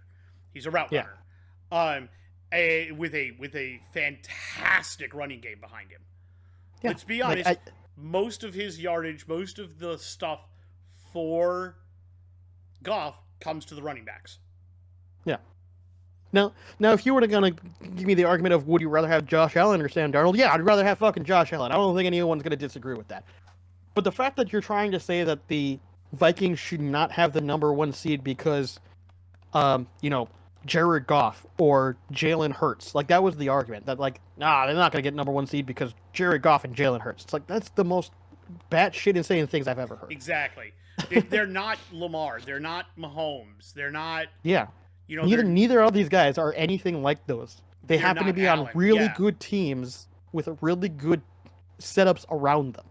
My response would be, it's not those quarterbacks that make those teams. No. Those teams are not. For example, like if we were to just straight swap Sam Darnold for Jared Goff, like the exact same teams, you just swap the quarterbacks. Neither team might not have the same success they have now. We just don't. I don't think either team would have the same success they have now. Yeah, especially if we did it with Jalen Hurts and Sam Darnold, or Jalen Hurts and even Jared Goff. I seriously don't think that would work at all. No. So like that idea that's it is such a single-minded, like you're not thinking outside the box. You're thinking so much internally as like 1 for 1. It's not how it works. You can't 1 for 1 the quarterbacks like that. You just can't. Exactly. The only argument they brought up was that the other 2 quarterbacks have been to playoffs, and so they're a known quantity in playoffs. That's the only argument that I'm like, okay, I can understand that. But outside of that, there's no leg to stand on. Exactly. And you look at those teams and they're built for those quarterbacks. Because Hurts likes to throw outside the hashes, outside the middle of the field. He likes to throw down the sidelines and get big, flashy, long passing plays when he does them. For the most part this year, they've been a ground and pound, give it to Saquon and let Saquon do Saquon things. Exactly. Which, as long as that works. Jalen is more of a runner, and he likes to, when he throws, he likes to throw deep. Whereas, conversely, if you look at like Goff is more of a pocket passer, doesn't like to run around much, has 2 really good running backs that can both catch the football, likes to throw short to mid-range, and loves to hit like his tight ends, slot guys, and his running backs. It's why J-Mo doesn't have a ridiculous ton of yards. He just doesn't throw downfield, and J-Mo is a take the top off kind of guy. But that's not what the quarterback is. Exactly. So, saying that, both of those teams are set up for their quarterbacks to have maximum success. And to say that if you just, you're exactly right about Darnold being in a good place, system-wise, for what he does. And I'm tired of people, I'm right there with you, tired of pretending that this is how things should be. All right. I'm going to do something real quick before we get to the NHL Power Rankings. I want to wave goodbye to the following teams. These are the eliminated teams. They are not making the playoffs. New York Jets, farewell.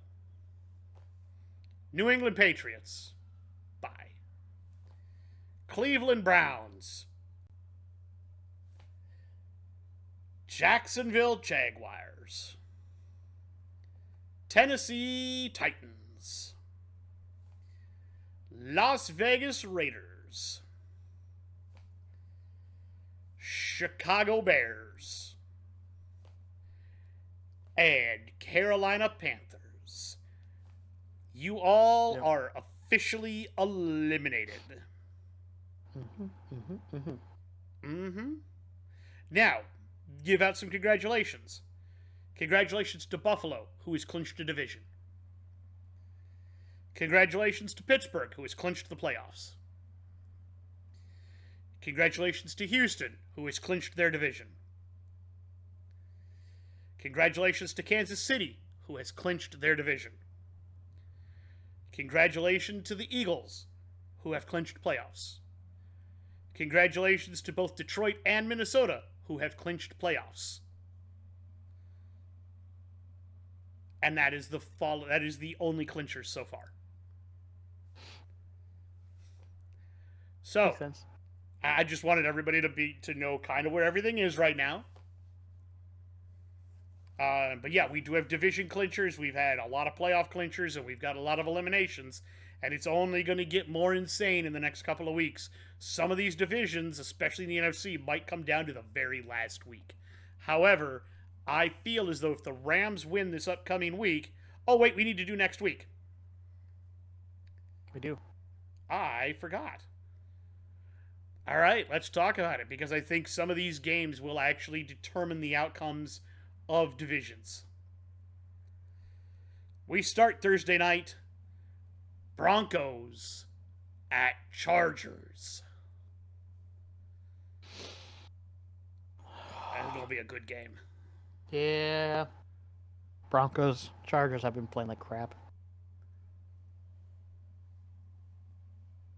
You taking the Broncos? Yeah, that's what I said. All right, I actually agree with you. Texans at Chiefs. Probably Chiefs just because they're the Chiefs. I agree. Even if they have to start Carson Wentz, I still think the Chiefs win. Steelers at Ravens. Ravens probably. You know what? I'll take the Steelers on this one. Every time he has to play the Steelers, Lamar has a problem. Patriots at Bills. We all know where that one is going. Yeah, that's Bills. Bills every day of the week. Mm-hmm. Rams at Jets. Jets actually played pretty well recently. But I'm going to lean Rams just because I want to see them win and get that division. I agree with you. Eagles at Commanders.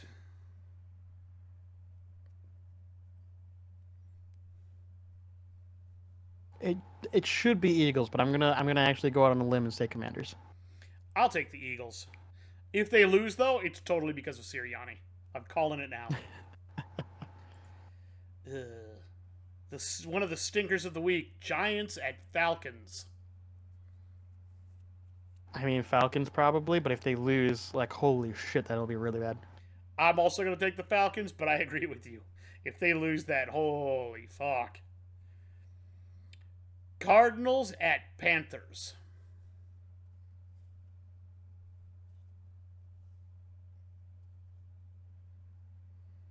Probably the Cardinals. Like, as much as I want the Panthers to win, I think the Cardinals have just enough of a good enough offense. The Panthers' defense isn't good. I agree with you, actually, yeah.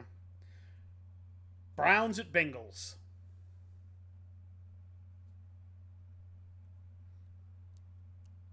Bengals. Again, kind of agree with that one. Titans at Colts.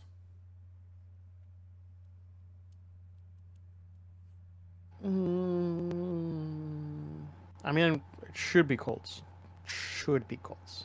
You know what? I'll go with the Titans because if a bad Colts team shows up and a good Titans team shows up, they could win that. Lions at Bears. I think we know what's going to happen there. Yeah, that should be the Lions. The Lions are a little bit angry. Vikings at Seahawks. We already know where we're going on that. Yeah, it's Vikings. Yeah. Jags at Raiders.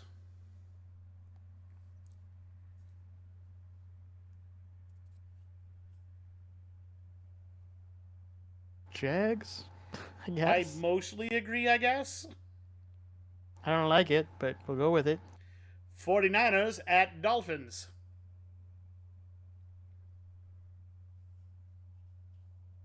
49ers have been playing like crap, and the Dolphins' last game was really bad too. Dolphins. I'll take the Niners on this one. I just something, you know. Buccaneers at Cowboys. Um,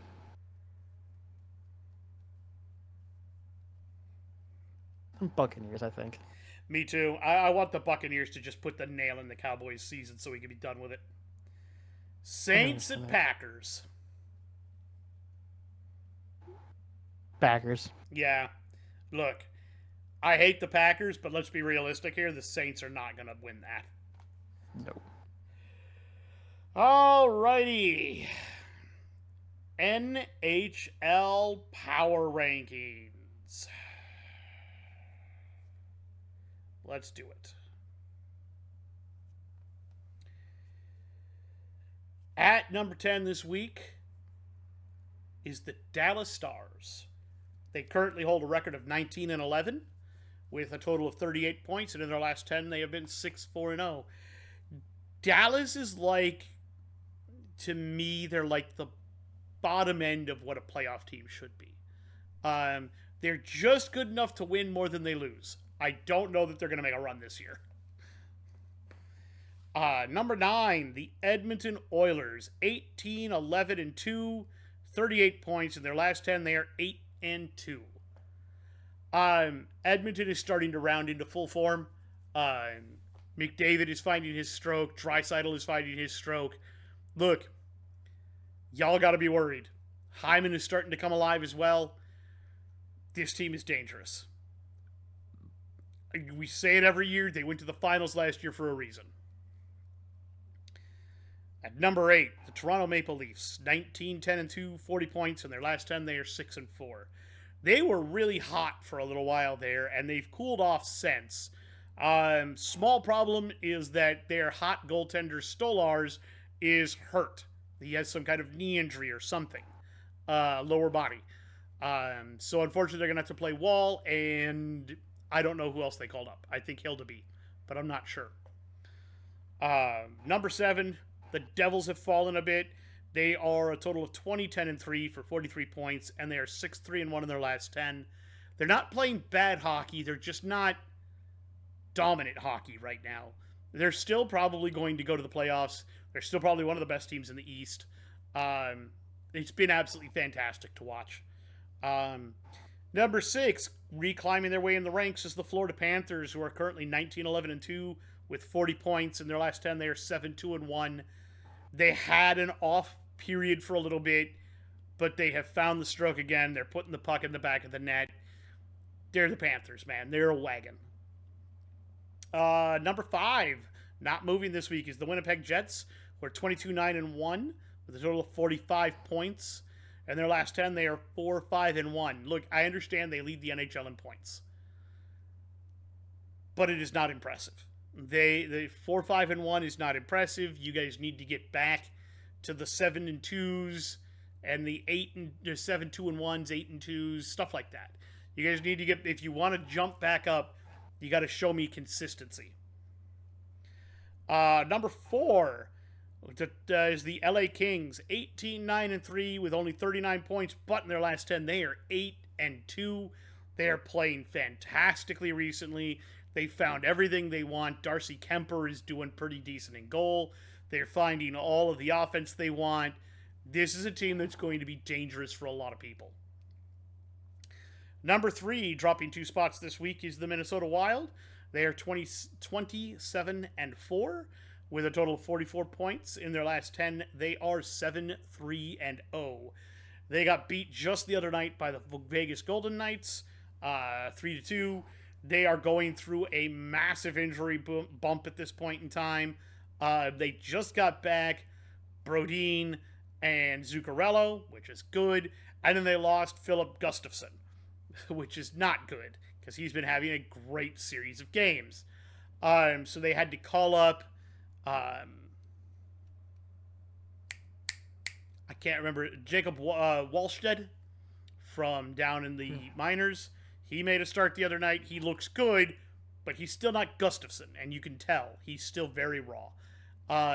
They've also lost Eriksson Ek for a little bit, so, and then they've had a couple other guys go down, role players go down with some injuries. So they also lost Jacob Middleton, who unfortunately caught an Evan Bouchard, and they call him the Bouch bombs for a reason, caught that slap shot off the hand when he was blocking it, and it broke his hand, and he had to have surgery, so he is out until probably sometime in late January. Which is a shame because he was having a really good season this year. Number 2 is the Vegas Golden Knights with a record of 28-3 and a total of 43 points. In their last 10, they are 7-2-1. Again, Vegas, absolute wagon. They have all the talent in the world, man, and they're just going to keep doing Vegas things. And number 1 this week is the Washington Capitals, who are 21-7-2 with 44 points, and in their last 10, they are 8-1-1. This team is really good, and now they're getting back Alexander Ovechkin. I mean, this is a team that you don't want to face right now. They are scoring 6 ways from Sunday, and they look really, really, really good right now. So that is the only thing that I got left to talk about real quick. Paul Bissonnette. Paul Bissonnette played hockey. Call him the Biz. He has a podcast called Spit and Chicklets.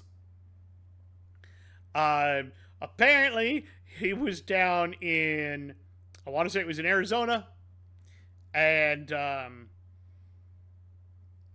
got into a fight with some individuals. A physical fight, by the way.